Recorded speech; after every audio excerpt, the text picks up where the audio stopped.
ಬಂದ್ರು ಒಂದ್ಸಲ ಮಾತಾಡ್ಸ್ಬೇಕು ಅವ್ರನ್ನ. ಹೌದಾ? ಅಕಾಡೆಮಿಕ್ ಅಂದ್ರೆ ನಂಗೆ ಬೋರು. ಬರೀ ಪಾಠ ಏನ್ ಕೇಳ್ತಿದ್ನೋ ಅಷ್ಟು ಓದ್ಕೊಂಡು ನಾನು ಬರೀತಿದ್ದು. ನಾನು ವಾಯ್ಸ್ ಓವರ್ ಆರ್ಟಿಸ್ಟ್ ಅದೇ, ಡಬ್ಬಿಂಗ್ ಆರ್ಟಿಸ್ಟ್ ಅದೇ. ಇಬ್ರು ಇಷ್ಟಪಟ್ಟಿದ್ವಿ. ನಿಮ್ ಇಷ್ಟಪಟ್ಟ ಮೇಲೆ ನಾವೇನು ಮಾಡಕ್ಕಾಗಲ್ಲ ಅಂತ ಒಪ್ಕೊಂಡ್ರು. ಅವ್ರ ಮನೇಲಿ ಬಿಗಿನಿಂಗ್ ಒಪ್ಕೊಂಡಿದ್ರು, ಒಂದ್ ಸ್ವಲ್ಪ ಆಮೇಲೆ ತೊಂದರೆ ಆಯ್ತು, ಹಾಗಾಗಿ ಅವ್ರ ಮನೇಲಿ ಒಪ್ಪಿರ್ಲಿಲ್ಲ. ಅದಾಯ್ತು, ಭೂಮಿಗೀತ ಡಬ್ಬಿಂಗ್ ಆಯ್ತು.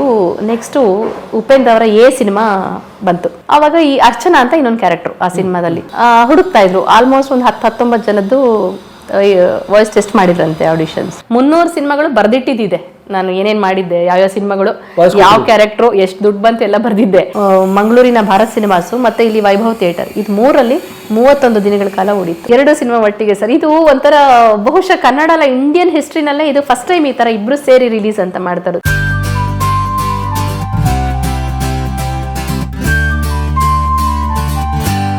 ಸ್ನೇಹಿತರೆ, ನಿಮ್ಗೆಲ್ರಿಗೂ ಕಲಾವಿದೆ ಚಂಪಾ ಶೆಟ್ಟಿಯವರ ಬದುಕಿಗೆ ಆತ್ಮೀಯವಾದ ಸ್ವಾಗತ. ಚಂಪಾ ಶೆಟ್ಟಿಯವರು ನಿಮ್ಗೆಲ್ರಿಗೂ ಗೊತ್ತೇ ಇರ್ತಾರೆ ಸ್ನೇಹಿತರೆ.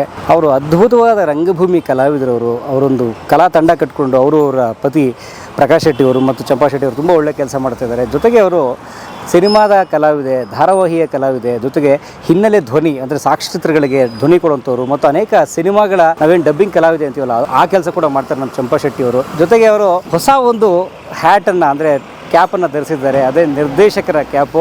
ಅವರು ಇತ್ತೀಚೆಗೆ ಸಿನಿಮಾಗಳನ್ನು ಮಾಡಿದರು, ಅಮ್ಮಚ್ಚಿ ಎಂಬ ನೆನಪು ಅಂತ ಹೇಳಿ ಸ್ನೇಹಿತರೆ. ತುಂಬ ಚೆನ್ನಾಗಿ ಅದು ಟಾಕ್ ಬಂದಿತ್ತು, ಒಳ್ಳೆಯ ವಿಮರ್ಶೆಗಳು ಬಂದಿತ್ತು, ಜನ ಕೂಡ ಅದನ್ನು ಮೆಚ್ಚಿದ್ರು. ಈಗ ಕೋಳಿ ಹೆಸರು ಅಂತೇಳಿ ಒಂದು ವಿಶೇಷವಾದ ಒಂದು ಸಿನಿಮಾ ಮಾಡಿದ್ದಾರೆ. ನಮ್ಮ ಗ್ರಾಮೀಣ ಸೊಗಡಿನ ಒಂದು ಚಿತ್ರ, ಸಾಹಿತ್ಯ ಆಧಾರಿತ ಒಂದು ಸಿನಿಮಾ ಮಾಡಿದ್ದಾರೆ. ಬನ್ನಿ, ಚಂಪಾ ಶೆಟ್ಟಿ ಅವರ ಬದುಕು ಹೇಗಿದೆ, ಅವ್ರ ಸಿನಿಮಾ ಕಥೆಯನ್ನು ಎಲ್ಲರೂ ಕೇಳೋಣ. ಸ್ವಾಗತ ನಿಮಗೆ ಚಂಪಾ ಶೆಟ್ಟಿ ಅವರ ಬದುಕಿಗೆ. ಬನ್ನಿ. ಪುಟ್ಟ ಮತ್ತೆ ಇದ್ರನ ಇದ್ರೆ ಕೆಲ್ಸ ಆಯ್ತು, ಮನಿ ಕಡೆ ಕಳ್ಸ್. ಎಕ್ಸೈಟ್ಮೆಂಟ್, ಖುಷಿ, ಭಾರಿ ಖುಷಿ. ಮೇಡಮ್ ನಮಸ್ತೆ. ಮೇಡಮ್ ಅವ್ರು ರವಿರಾಜ್, ನಮ್ಮ ಕ್ಯಾಮ್ರಾ ಬನ್ನಿ. ಎಸ್ ಬನ್ನಿ, ನಮ್ಮ ಚಂಪಾ ಶೆಟ್ಟಿ ಮೇಡಮ್ ಸಿಕ್ಕರು. ಹೇಗಿದ್ದೀರಿ ಮೇಡಮ್? ಕಲಾವಿದರು. ಓ, ತುಂಬ ಕುತೂಹಲ ಅವ್ರಿಗೆ.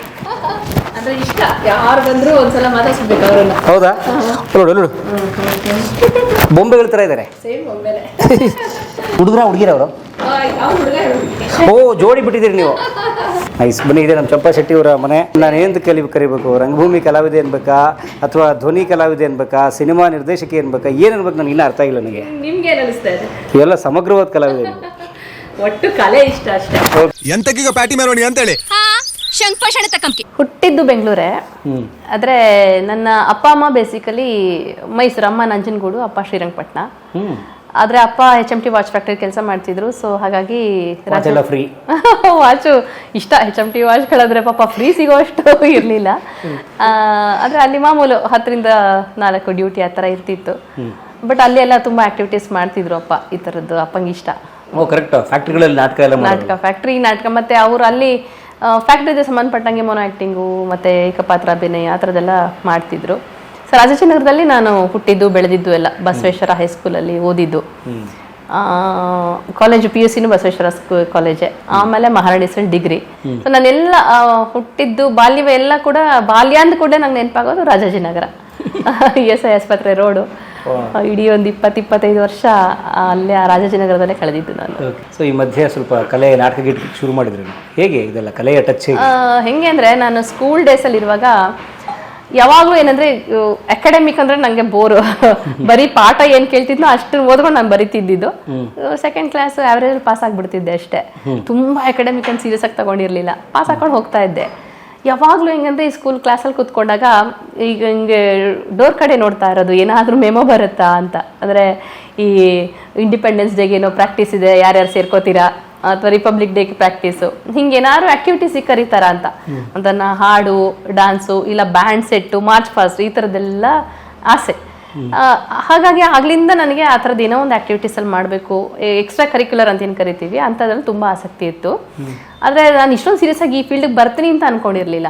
PUC ಬಸವೇಶ್ವರ ಕಾಲೇಜಲ್ಲಿ ಮಾಡಿದ್ಮೇಲೆ ಮಹಾರಾಣಿಸ್ಗೆ ನಾನು ಡಿಗ್ರಿಗೆ ಅಂತ ಬಂದೆ. ಏನಕ್ಕೆ ಬಂದೆ ಅನ್ನೋದು ಅದೊಂದು ತಿರುವುಗಳು ಹೆಂಗೆ ಬರುತ್ತೆ ಅಂತ ನೋಡಿ. ನಾನು ಡಿಗ್ರಿ ಇದು PUC ಬಸವೇಶ್ವರ ಕಾಲೇಜಲ್ಲಿ ಮಾಡಿದ್ಮೇಲೆ, ಅದು ಪ್ರೈವೇಟ್ ಕಾಲೇಜು, ಸ್ವಲ್ಪ ಫೀಸ್ ಎಲ್ಲ ಕಾಸ್ಟ್ಲಿನೇ ಇರುತ್ತಲ್ಲ. ನಮ್ಮ ತಂದೆ ಆಗ ರಿಟೈರ್ಡ್ ಆಗಿದ್ದ ಟೈಮು. ಸೊ ಅವ್ರಿಗೆ ಫೀಸ್ ಕಟ್ಟೋಕ್ಕೆ ಕಷ್ಟ ಆಗಬಹುದು ಅಂತ ನಾನೇ ಯೋಚನೆ ಮಾಡಿ ಮಹಾರಾಣಿಸ್ನಲ್ಲಿ ಫೀಸ್ ಕಡಿಮೆ ಇತ್ತು. ಹಾಗಾಗಿ ಆ ಕಾರಣಕ್ಕೋಸ್ಕರ ಮಹಾರಾಣಿಸ್ಗೆ ಸೇರಬೇಕು ಅಂತ ಬಂದೆ. ನೋಡಿದ್ರೆ ನಾನು PUC ಕಾಮರ್ಸ್ ಮಾಡಿದ್ದು. BComಗೆ ಅಂತ ಅಪ್ಲಿಕೇಶನ್ ತೊಗೊಳಕ್ಕೆ ಬಂದರೆ BCom ಮುಗ್ದೋಗಿದೆ ಅಂತ ಅಂದರು, ಅಡ್ಮಿಷನ್ಸ್ ಎಲ್ಲ ಆಗೋಗಿದೆ, BA ಇದೆ ಅಂತ ಅಂದರು.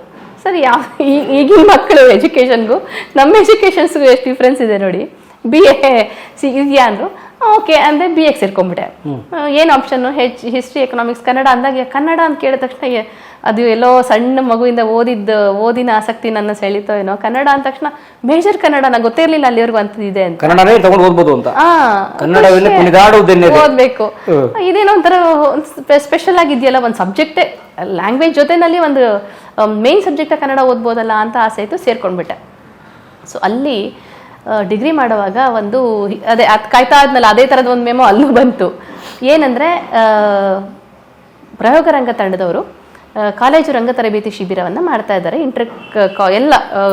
ಎಲ್ಲ ಕಾಲೇಜಿಂದ ರೆಪ್ರೆಸೆಂಟೇಟಿವ್ಸ್ ಬರ್ಬೋದು, ಶಂಕರ್ನಾಗ್ ನೆನಪಿನ ತರಬೇತಿ ಶಿಬಿರ ಅದು ಅಂತ ಮೆಮೊ ಬಂತು.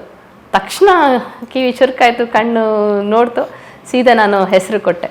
ಅಲ್ಲಿಂದ ರಂಗ ತರಬೇತಿಗೆ ಬಂದೆ. ಆ ರಂಗ ತರಬೇತಿ ತುಂಬ ಸುಧೀಂದ್ರ ಶರ್ಮಾ, ಶ್ರೀನಿವಾಸ್ ಪ್ರಭು ಮೇನ್ ವರ್ಕ್ಶಾಪ್ನ ಹ್ಯಾಂಡಲ್ ಮಾಡಿದವರು. ಅದಲ್ಲದೆ ಕರ್ನಾಟಕದಲ್ಲಿ ಇವತ್ತು ಏನೆಲ್ಲ ದೊಡ್ಡ ದೊಡ್ಡ ರಂಗಕರ್ಮಿಗಳು ಅಂತ ಕರಿತೀವಿ, ಬಹುತೇಕ ಎಲ್ಲರೂ ಬಂದು ಪಾಠ ಮಾಡಿದ್ರು. ಅಂತ ಒಳ್ಳೆ ವರ್ಕ್ಶಾಪ್ ಅದು. 15-20 ದಿನಗಳ ಒಂದು ಒಳ್ಳೆ ವರ್ಕ್ಶಾಪು. ಆ ವರ್ಕ್ಶಾಪನ್ನು ಮಾಡ್ತಾ ಮಾಡ್ತಾ ನನಗನ್ನಿಸ್ತು, ಬಹುಶಃ ನನ್ನ ದಾರಿಗೆ ದೇವರು ತಂದು ನನ್ನನ್ನು ಬಿಟ್ಟಿದ್ದಾನೆ ಇಲ್ಲಿಗೆ, ಅದಕ್ಕೆ ಮಹಾರಾಣಿಸಿಗೆ ಬಂದೋ ಏನೋ ಅಂತ ಅನ್ಸ್ಬಿಟ್ಟಿತ್ತು. ಅಲ್ಲಿಂದ ಇನ್ನು ನಾನು ಥಿಯೇಟ್ರನ್ನ ಬಿಟ್ಟು ಹೊರಡಲ್ಲ ಅಂತ, ನನ್ನ ಜಾಗ ಇಲ್ಲೇ ಅಂತ ಅವತ್ತೇ ಅನಿಸ್ಬಿಡ್ತು ಆ ವರ್ಕ್ಶಾಪ್ ಮಾಡ್ತಾ ಮಾಡ್ತಾ. ಸೊ ಆ ವರ್ಕ್ಶಾಪ್ ಮುಗಿದ ನಂತರ ಪ್ರಯೋಗರಂಗ ತಂಡದ ನಾಟಕಗಳಲ್ಲಿ ಕೂಡ ಇನ್ವಾಲ್ವ್ ಆಗಲಿಕ್ಕೆ ಶುರು ಆಯಿತು. ಯಾವ ವರ್ಷ ಅದು? 1991 ಸೆಪ್ಟೆಂಬರ್. 32 ವರ್ಷದ ಕಥೆ ಹೇಳ್ತಿದ್ರಿ ನೀವು? ಹೌದು, 32 ವರ್ಷ ಆಯಿತು. ಹೌದು. ಸೊ ಆವಾಗ ಪ್ರಯೋಗರಂಗಕ್ಕೆ ಸೇರಿಕೊಂಡೆ. ಬಿಗಿನಿಂಗಲ್ಲಿ ಅಪ್ಪಂಗೆ ಅವ್ರಿಗೆ ಎಷ್ಟೇ ಆ್ಯಕ್ಟಿವಿಟೀಸ್ ಇಷ್ಟ ಆದರೂ ಈ ಥರ ಹಿಂಗೆ ಪ್ರೊಫೆಷನ್ ಆಗಿ ಅಥವಾ ಇಷ್ಟೊಂದು ಸೀರಿಯಸ್ ಆಗಿ ನಾಟಕ ತೊಗೊಂಡ್ಬಿಡ್ತಾಳೆ ಅಂತ ಅವ್ರಿಗೂ ಗೊತ್ತಿರಲಿಲ್ಲ. ಕಷ್ಟ ಅಲ್ಲ ಹೆಣ್ಮಕ್ಳಿಗೆ, ಅವೆಲ್ಲ ಭಯ ಇತ್ತು. ಸೊ ಕಳ್ಸೋದಕ್ಕೇನು ಅವ್ರು ಅಷ್ಟು ಆರಾಮಾಗಿ ಒಪ್ಕೊಂಡಿರಲಿಲ್ಲ. ನಾನು ವರ್ಕ್ಶಾಪ್ ಅಲ್ವಾ ಅಂತ ಹೇಳಿದಕ್ಕೆ ಇಷ್ಟಪಟ್ಟರು. ಪಾಪ ದಿನ ಕರೆಕ್ಟಾಗಿ 3 ಗಂಟೆಗೆ ನಾನು ವರ್ಕ್ಶಾಪ್ ಮುಗಿಸ್ಕೊಂಡು ಸೀದಾ ಬಂದಿದ್ರೆ 6 ಗಂಟೆ ತನಕ 6 ಗಂಟೆ ಹೊತ್ತಿಗೆ ಅವ್ರು ಬಂದಲ್ಲಿ ಟೌನಲ್ಲಿ ಮುಂದೆ ಕಾದ್ಕೊಂಡು ನನ್ನ ಮನೆ ಕರ್ಕೊಂಡ್ಬರ್ತಿದ್ರು ಬಿಗಿನಿಂಗಲ್ಲಿ. ಆಮೇಲೆ ಅದಾದಮೇಲೆ ಆ ತಂಡದಲ್ಲೇ ಸೇರ್ತೀನಿ, ನಾಟಕ ಮಾಡ್ತೀನಿ ಅಂತಂದಾಗ ಸ್ವಲ್ಪ ಒಂಚೂರು ಯೋಚನೆ ಮಾಡಿದ್ರು. ಅದಾದ ನಂತರ ನಮ್ಮ ಆ ಸೀರಿಯಸ್ನೆಸ್ಸು ಮತ್ತು ಆ ತಂಡದ ಸೀರಿಯಸ್ನೆಸ್ಸು ಏನು ಅಂತ ಆ್ಯಕ್ಚುಯಲ್ ಅವರಿಗೆ ಅರ್ಥ ಮಾಡಿಸಿದ ನಂತರ ಕಂಪ್ಲೀಟಾಗಿ ನನ್ನನ್ನು ನೀವು ಮಾಡ್ತಿರೋದು ಸರಿ ಇದೆ, ದಾರಿ ಮಾಡ್ತಾ ಹೋಗು ಅಂತ ಎಂಕರೇಜ್ ಮಾಡಿದ್ರು. ಒಬ್ಬರೇ ಮಗಳು? 4 ಜನ ನಾವು.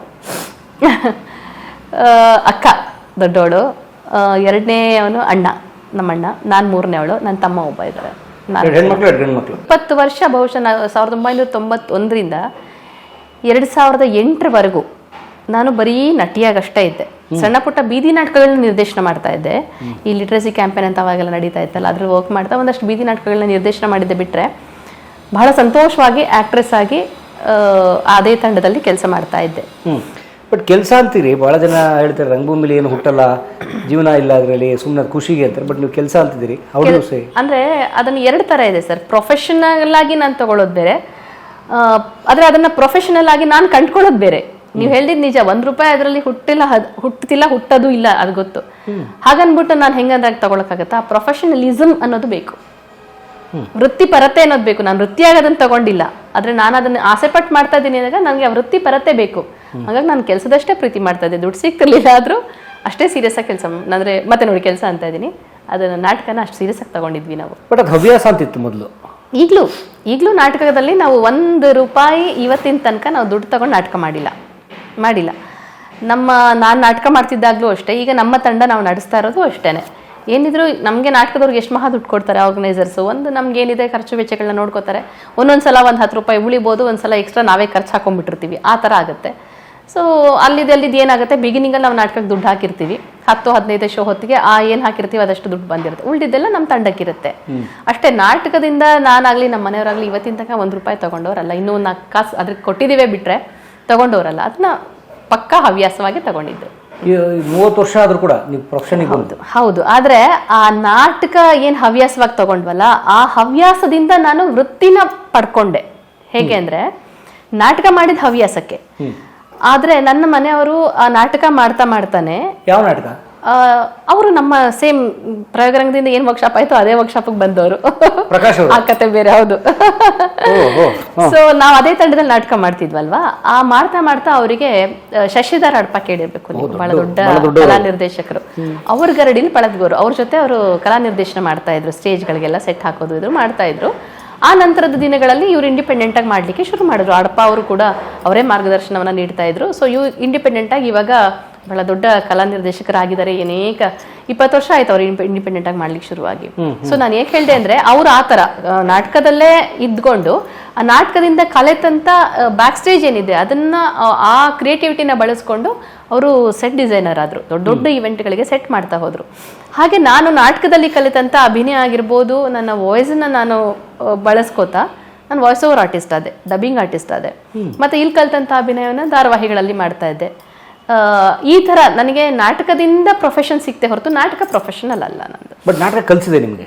ತುಂಬಾ ತುಂಬಾ ಜೀವನಾನು ಕಲಿಸಿದೆ, ಎಲ್ಲ ತರನು ನಾಟಕ ಕಲಿಸಿದೆ ನನಗೆ. ನಾನು ಇವತ್ತೇನಿದ್ದೀನಿ ಬಿಕಾಸ್ ಆಫ್ ರಂಗಭೂಮಿ. ಪ್ರಕಾಶ್ ಅವ್ರು ಎಲ್ಲಿ ಸಿಕ್ಕರು? ಅದೇನೋ ಹೇಳ್ತೀನಿ ಅದೇ ವರ್ಕ್ಶಾಪ್ ಅಲ್ಲೇ ಅವರು ಬಂದಿದ್ರು. ಅದೇ ಕಾಲೇಜು ಅಲ್ಲಪ್ಪ, ಮಾರಣಿಸಕ್ ಪ್ರಕಾಶ್ ಹೆಂಗ್ ಬರ್ತಾರೆ. ಅವರು ಯಾವುದೋ ವಿಜಯ ಈವ್ನಿಂಗ್ ಕಾಲೇಜ್ ಏನೋ ಸೇರ್ಕೊಂಡಿದ್ರು. ಬಟ್ ಕಾಲೇಜ್ ಇಂದ ಬಂದಿರ್ಲಿಲ್ಲ ಅವರು, ಏನೋ ಪೇಪರಲ್ಲಿ ನೋಡಿದ್ರಂತೆ, ಬಂದು ಕೇಳಿದ್ರಂತೆ ನಾನು ಬರ್ಬೋದಾ, ನಾನು ಹಿಂಗೆ ಬನ್ನಿ ಅಂತ ಸೇರಿಸ್ಕೊಂಡಿದ್ದಾರೆ. ಅಲ್ಲಿ ಅವರು ವರ್ಕ್ಶಾಪಿಗೆ ಬಂದಿದ್ರು. ಅದಾದ್ಮೇಲೆ ಅವರು ತಂಡದಲ್ಲೇ ಉಳ್ಕೊಂಡಿದ್ರು. ಆಮೇಲೆ ಒಂದ್ 2-3 ವರ್ಷ ಹೊತ್ತಿಗೆ ಇಷ್ಟ ಆಯ್ತು, ಮದ್ವೆ ಆದ್ವಿ. 91 ವರ್ಕ್ಶಾಪು, 94 ಮದ್ವೆ ಆಗ್ಬಿಟ್ಟಿತ್ತು ನಮ್ದು. ಅಪ್ಪ ಏನಂದ್ರು? ನಮ್ಮಪ್ಪ ಅದು ಒಂದು ಬಹುಶಃ ನೀವು ಒಂದು ಅರ್ಧ ಗಂಟೆ ಅದನ್ನ ಇಂಟರ್ವ್ಯೂ ಮಾಡ್ಬೇಕಾಗ್ಬೋದು, ದೊಡ್ಡ ಕತೆ. ಸಣ್ಣದಾಗಿ ಹೇಳ್ಬೇಕು ಅಂದ್ರೆ, ಇಬ್ರು ಇಷ್ಟಪಟ್ಟಿದ್ವಿ. ನಮ್ಮಪ್ಪ ಅಮ್ಮ ಇಬ್ರು ಏನ್ ತುಂಬಾ ಇದು ಮಾಡ್ಲಿಲ್ಲ, ಅಂದ್ರೆ ನಿಮ್ ಇಷ್ಟಪಟ್ಟ ಮೇಲೆ ನಾವೇನು ಮಾಡೋಕ್ಕಾಗಲ್ಲ ಅಂತ ಒಪ್ಕೊಂಡ್ರು. ಅವ್ರ ಮನೆಯಲ್ಲಿ ಬಿಗಿನಿಂಗ್ ಒಪ್ಕೊಂಡಿದ್ರು, ಒಂದ್ ಸ್ವಲ್ಪ ಆಮೇಲೆ ತೊಂದರೆ ಆಯ್ತು, ಹಾಗಾಗಿ ಅವ್ರ ಮನೇಲಿ ಒಪ್ಪಿರ್ಲಿಲ್ಲ. ಸೊ ನಾವು ಇನ್ನೆಲ್ಲಿ ಬಿಟ್ರೆ ಇದು ಮೋಸ್ಟ್ಲಿ ಕಷ್ಟ ಆಗ್ಬೋದು ಅನ್ಸಿದಾಗ ಯಾರನ್ನೂ ಏನು ಯೋಚನೆ ಮಾಡಿದೆ, ಏನೇನು ಯೋಚನೆ ಮಾಡಿದೆ, ದುಡಿಮೆ ಗಿಡಿಮೆ ಏನೂ ಇರಲಿಲ್ಲ, ಇಮ್ಮಿಡಿಯೇಟ್ ಆಗಿ ಮದುವೆ ಆಗಿದ್ದಷ್ಟೇ ನಾವು ಅವಾಗ. ಹಾಗೆ ಆದಾಯ ಅಂದ್ರೆ ಆಗ ಆಟೋ ಓಡಿಸ್ತಿದ್ರು ನಮ್ಮ ಮನೆಯವರು. ಇದಕ್ಕೋಸ್ಕರ ಅಂದ್ರೆ ಸಡನ್ ಆಗಿ ನಾನು ಏನೋ ಒಂದು ಸೆಟ್ಲ್ ಆಗ್ಬೇಕು, ನಾಟಕ ಮಾಡ್ತಾ ಇದ್ರು, ಸಡನ್ ಆಗಿ ಸೆಟ್ಲ್ ಆಗ್ಬೇಕು ಅಂದ್ರೆ ಇಮ್ಮಿಡಿಯೇಟ್ ಕೊಡುವಂಥದ್ದೇನೋ. ನಮ್ಮ ಕಲಾವಿದರು ನಿಮ್ಗೆ ಗೊತ್ತು, ಈ 9 ರಿಂದ 6 ಗಂಟೆ ಕೆಲಸ ಮಾಡೋ ಡ್ಯೂಟಿ, 8 ಗಂಟೆ ಡ್ಯೂಟಿ ಮಾಡೋದಿದೆಯಲ್ಲ, ನಮ್ಮಂಥವ್ರಿಗೆ ಕಷ್ಟ. ಸೊ ಅವ್ರಿಗೂ ಅದು ಇಷ್ಟ ಇರಲಿಲ್ಲ, ಎಲ್ಲೋ ಹೋಗಿ ದುಡಿಬೇಕು, ಸ್ವಂತ ದುಡಿಬೇಕು, ಏನ್ ಮಾಡಬೇಕು ಆಯ್ತು. ಅವಾಗ ಒಟ್ಟಿನಲ್ಲಿ ನಾವು ಸೆಟ್ಲ್ ಆಗಬೇಕು, ಬೇಗ ಮದುವೆ ಆಗಬೇಕು ಅಷ್ಟೇ. ಆಗಿನ ಪ್ರೀತಿ ಹಂಗಿತ್ತು. ಅನ್ಕೊಂಡು ಏನ್ ಮಾಡೋದು ಸಡನ್ ಆಗಿ ಅವ್ರಿಗೆ ಹೆಂಗ್ ಅನಿಸ್ತೋ ಯಾಕೆ ಅನಿಸ್ತೋ ಗೊತ್ತಿಲ್ಲ, ಆಟೋ ಓಡಿಸ್ಲಿಕ್ಕೆ ಶುರು ಮಾಡಿದ್ರು. ಅಲ್ಲ, ಅವ್ರದ್ದು ಬಾಡಿಗೆ ಫಸ್ಟ್ ಓಡಿಸ್ತಾ ಇದ್ರು, ಆಮೇಲೆ ಸಾಲ ಮಾಡಿ ಸ್ವಂತ ಆಟೋ ತಗೊಂಡ್ರು. ಸೊ ಹಂಗೆ ನಮ್ಮ ಜೀವನ ಶುರುವಾಗಿದ್ದು. ಆಟೋ ಡ್ರೈವರ್ ಆಗಿದ್ರು ಅವರು. ಸೊ ಹಂಗೆ ಜೀವನ ಶುರುವಾಗಿದ್ದು. ಆಟೋ ಡ್ರೈವರ್ ಪತ್ನಿ ನೀವು? ಹೌದು. ಆಗ ಆಸೆ, ಕನಸುಗಳು ಏನೇನೋ ಇತ್ತು. ಅಂದ್ರೆ ತುಂಬಾ ಕನಸಂದ್ರೆ ನಮ್ಗೆ ಕನಸುಗಳು ಯಾವತ್ತು ನನಗಾಗ್ಲಿ ಅವ್ರಿಗಾಗ್ಲಿ ಬಹಳ ದೂರದ ಕನಸಿಲ್ಲ. ಅಂದ್ರೆ ಏನೋ ಆಗ್ಬೇಕು ಹಂಗಲ್ಲ, ಆ ದಿನಗಳು ಇವತ್ತು ನಾಟಕ ಮಾಡ್ಬೇಕು, ಇವತ್ತು ಏನೋ ಒಂದು ಮಾಡ್ಬೇಕು ಅಷ್ಟೇ, ಇವತ್ತಿನ ಹತ್ಕೊಂಡು ಹೋಗ್ತಾ ಇದ್ದೀನಿ ಹೊರತು ಬಹಳ ನಾವು 50 ವರ್ಷ 20 ವರ್ಷದ ಕನಸುಗಳು ಯಾವತ್ತೂ ಕಟ್ಟಿಲ್ಲ. ನಾವಿಬ್ರು ಇರ್ಬೇಕು, ಇಬ್ರು ಜೊತೆಲಿ ಇರ್ಬೇಕು ಅಂತ ಆಸೆ ಪಟ್ವಿ, ಮದ್ವೆ ಆಗ್ಬೇಕು ಅಂತ ಆಸೆ ಪಟ್ವಿ. ಅದು ಅವತ್ತಿನ ಕನಸು ನನ್ಸಾಯ್ತು. ಅವತ್ತಿಗೆ ದುಡಿತಾ ಇದ್ವಿ, ಮುಂದೆ ಏನು ಗೊತ್ತಿಲ್ಲ. ಒಟ್ನಲ್ಲಿ ಆಸೆ ನಮ್ಮನ್ನ ನಡ್ಸ್ಕೊಂಡ್ ಬಂದಿದೆ ಇಲ್ಲಿವರೆಗೂ ಅಷ್ಟೇ. ಆಮೇಲೆ 94 ಮದುವೆ ಆಯ್ತು. ಸೊ 1-2 ವರ್ಷ ಆಟೋ ಹಾಗೆ ಓಡಿಸ್ತಾ ಇದ್ರು. ಜೊತೆನಲ್ಲೇ ಅಡಪ ಅವರ ಜೊತೆ ಕಲಾ ನಿರ್ದೇಶಕರಾಗಿ ಕೆಲಸ ಮಾಡ್ತಾ ಇದ್ರು. ಹೋಗ್ತಾ ಅವರ ಸೆಟ್ ವರ್ಕ್ಗೆ ಆಟೋನು ತಗೊಂಡು ಹೋಗ್ತಾ ಇದ್ರು. ಆಟೋ ದಿನದ ಬಾಡಿಗೆ ಪ್ಲಸ್ ಇವ್ರ ಕೆಲಸ, ಹೀಗೆ ವರ್ಕ್ ಮಾಡ್ತಾ ಇದ್ರು. ಆಮೇಲೆ ಅಡಪ ಸರ್ಗೂ ಕೂಡ ಇವರ ಕೇಪಬಿಲಿಟಿ ಅರ್ಥ ಆಯ್ತು, ಏನು ಇವರ ಕೆಲಸದ ದಕ್ಷತೆ ಏನು ಅಂತ ಗೊತ್ತಾಯ್ತು. ಸೊ ಇವ್ರನ್ನ ಸೀರಿಯಸ್ ಆಗಿ ಅದಕ್ಕೆ ಇನ್ವಾಲ್ವ್ ಮಾಡಿಕೊಂಡ್ರು. ನಿಧಾನದಲ್ಲಿ ಆಟೋನ ಬಾಡಿಗೆ ಕೊಟ್ಟು, ಆಮೇಲೆ ಆಟೋ ಹಾಗೇ ನಮಗೆ ಸಾಥ್ ಕೊಟ್ಟು ಹಾಗೆ ಹೋಯ್ತು ಅಂತ ಹೇಳ್ಬೋದು. ಆಮೇಲೆ ಕಲಾ ನಿರ್ದೇಶಕರಾಗಿ ಸಂಪೂರ್ಣವಾಗಿ ತೊಡಗಿಸ್ಕೊಂಡ್ರು, ಧಾರಾವಾಹಿಗಳು ಮಾಡ್ತಾ ಇದ್ರು. ಆಮೇಲೆ ಅಡಪ ಸರ್ ಜೊತೆ ಇದ್ರು. 2000 ಬಹುಶಃ 3ರಲ್ಲೋ 4ರಲ್ಲೋ ಏನೋ ಅವ್ರು ಓನಾಗಿ ಶುರು ಮಾಡಿದ್ವಿ. ನಮ್ದೊಂದು ಸಣ್ಣ ಶೆಡ್ ಥರ ಮಾಡ್ಕೊಂಡು ಶುರು ಮಾಡಿದ್ವಿ. ಇವತ್ತು ಇನ್ನೊಂದಷ್ಟು ದೊಡ್ಡ ಶೆಡ್ ಆಗಿದೆ. ಸುಮಾರು ಕೆಲಸಗಳು ನಡೀತಾ ಇರುತ್ತೆ ಅಲ್ಲಿ. ಈ ಮೊನ್ನೆ ಕೂಡ ದಸರಾ ಟ್ಯಾಬ್ಲೂನಲ್ಲಿ 3 ಟ್ಯಾಬ್ಲೂ ಮಾಡಿದ್ರು. ಈ ತರ ಕೆಲಸ ನಡೀತಾ ಇದೆ. ಸ್ತಬ್ಧ ಚಿತ್ರ. ಹೌದು. ಅಂದ್ರೆ ಪ್ರಕಾಶ್ ಶೆಟ್ಟಿ ಅವ್ರ ಬಿಡುವಿಲ್ಲ ಕೆಲಸ ಇದೆ. ಬಿಡುವಿಲ್ಲ ಅಂದ್ರೆ ನಮ್ದೊಂಥರ ಹೇಗೆ ಗೊತ್ತಾ, ಬಂದ್ರೆ ಒಟ್ಟಿಗೆ ಬಂದ್ಬಿಟ್ಟಿರುತ್ತೆ. ಒಂದು 6 ತಿಂಗಳು ಕೆಲಸಗಳೇ ಇರಲ್ಲ ಅಂತ ಸಂದರ್ಭನೂ ಇರುತ್ತೆ, ಹೇಳಕ್ ಬರಲ್ಲ.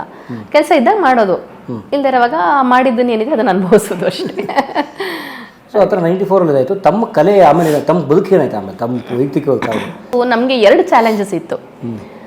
ಒಂದು ಫಿನಾನ್ಷಿಯಲ್ಸ್ ಚಾಲೆಂಜ್, ಅಂದರೆ ಮದುವೆ ಮಾಡ್ಕೊಂಬಿಟ್ಟಿದ್ದೀವಿ ಇಂಟರ್ ಕಾಸ್ಟು, ಮತ್ತು 2 ಮನೆಯವರು, ನಮ್ಮ ಮನೆಯವರು ಒಪ್ಪಿದ್ರು ಕೂಡ ಒಂದು ಆತಂಕ ಇತ್ತು, ಅವ್ರ ಮನೆಯವ್ರು ಒಪ್ಪಿರಲಿಲ್ಲ, ಮದುವೆ ಆಗಿಬಿಟ್ವಿ. ಬಟ್ ನಡೆಸ್ಕೊಂಡು ಹೋಗಬೇಕು, ಅದನ್ನು ಸಾಧಿಸಿ ತೋರಿಸ್ಬೇಕು. ಆಮೇಲೆ ನಮ್ಮ ಒಬ್ರಿಗೊಬ್ರಿಗೆ ಹೇಗಿದ್ವಿ ಅಂದರೆ ಇವತ್ತಿಗೂ ಹಾಗೆ ಇದ್ದೀವಿ, ಟಚ್ಡು. ಏನು ತುಂಬ ಕಮಿಟೆಡ್ ಆಗಿ ನಾವು ಮದುವೆ ಆಗಿದ್ದು, ಚೆನ್ನಾಗಿರಬೇಕು ಅನ್ನೋ ಒಂದು ಆಸೆ ಇತ್ತು. ಸೊ ನಮ್ಗೆ 2 ಚಾಲೆಂಜಸ್ ಇತ್ತು. ಒಂದು ಫೈನಾನ್ಷಿಯಲ್ ಚಾಲೆಂಜು, ಮತ್ತು ಬೆಳಿಬೇಕು ಅನ್ನೋವಂಥದ್ದು ಒಂದು ಇತ್ತು. ಸೊ ಆ ಫೈನಾನ್ಷಿಯಲ್ ಚಾಲೆಂಜಸ್ನ ಹೀಗೆ ಸ್ಟೆಪ್ ಬೈ ಸ್ಟೆಪ್ ಮಾಡ್ತಾ ಹೋದ್ವಿ. ಅವರು ಅದೇ ಹೇಳಿದ್ನಲ್ಲ, ಕಲಾ ನಿರ್ದೇಶಕರಾಗಿ ಹೆಜ್ಜೆ ಹೆಜ್ಜೆ ಮುಂದೆ ಬಂದು ಹಿಂತಿರುಗಿ ನೋಡಲಿಲ್ಲ, ಚೆನ್ನಾಗಿ ಆಗ್ತಾ ಬಂತು, ಅದು ಬೆಳೀತಾನೆ ಬಂತು. ಸೊ ನಾನು ಆವಾಗ ಹುಡುಕಾಟ ಶುರು ಮಾಡಿದೆ, ನಾನು ಏನು ಮಾಡಬೇಕು, ನಾಟಕ ಮಾಡ್ತಾ ಇದ್ದೆ ಅಷ್ಟೇ, ಎಲ್ಲಿ ನನ್ನ ಇದು ಎಲ್ಲಿ ಆಯ್ಕೆ ಎಲ್ಲಿ ಅಂತ ಹೇಳುವಾಗ ಫಸ್ಟ್ ಒಂದಷ್ಟು ದಿವಸ ಇದರಲ್ಲಿ ಸಾಕ್ಷರತಾ ಆಂದೋಲನದಲ್ಲಿ ಕೆಲಸ ಮಾಡ್ತಾ ಇದ್ದೆ. ಅಲ್ಲೇನು ಸಣ್ಣ ಪುಟ್ಟ ದೊಡ್ಡ ಇನ್ಕಮ್ ಅಂತ ಇರಲಿಲ್ಲ. ಅಲ್ಲಿಂದ ಆಚೆಗೆ ಯಾವುದೋ ಒಂದು ಧಾರಾವಾಹಿಗೆ ಇವರು ಕೇಸರಿ ಹರ್ಬವರು ಒಂದು 13 ಎಪಿಸೋಡ್ ಯಾವುದೋ ದೂರದರ್ಶನಕ್ಕೆ ಒಂದು ಧಾರಾವಾಹಿ ಕರೆದ್ರು ನನಗೆ. ಭೂಮಿಗೆ ತಮ್ಮ ಸಿನಿಮಾ ಮಾಡಿದ್ರಲ್ಲ ಅವರು. ಸೊ ಅಲ್ಲಿ ಕರೆದಾಗ ನಾ ಆ್ಯಕ್ಟ್ ಮಾಡ್ತಾ ಇದ್ದೆ. ಯಾಕೆ BJ ಮಾಡುವಂಥ ಕ್ಯಾರೆಕ್ಟರ್ ಅಂತೆ ಅದು. ಆಮೇಲೆ ಹೇಳಿದ್ದು ನಮ್ಗೆ ಅವರು, ಅವ್ರನ್ನ ಟ್ರೈ ಮಾಡಿದ್ವಿ, ಸಿಕ್ಕಿಲ್ಲ. ಬಟ್ ಥಿಯೇಟರ್ ಆಗಬೇಕು, ಯಾಕಂದರೆ ಪೇಜ್ಗಟ್ಟಲೆ ಡೈಲಾಗ್ಸ್ ಇತ್ತು, 1-2 ಪೇಜ್ ಒಟ್ಟೊಟ್ಟಿಗೆ ಹೇಳಬೇಕಿತ್ತು ಕ್ಯಾಮ್ರಾ ಮುಂದೆ. ಸೊ ನನ್ನನ್ನು ಆಯ್ಕೆ ಮಾಡಿದ್ರು. ತುಂಬ ಚಾಲೆಂಜಿಂಗ್ ಕ್ಯಾರೆಕ್ಟ್ರು, ಖುಷಿನೂ ಆಯಿತು ಅವ್ರಿಗೆ. ಆವಾಗ ಹೀಗೆ ಮಾತಾಡ್ತಾ, ನಿಮ್ಮ ವಾಯ್ಸ್ ಇಷ್ಟು ಚೆನ್ನಾಗಿದೆಯಲ್ಲಮ್ಮ, ನೀ ಯಾಕೆ ಡಬ್ಬಿಂಗ್ ಆರ್ಟಿಸ್ಟ್ ಆಗಬಾರ್ದು ಅಂತ ಕೇಳಿದ್ರು.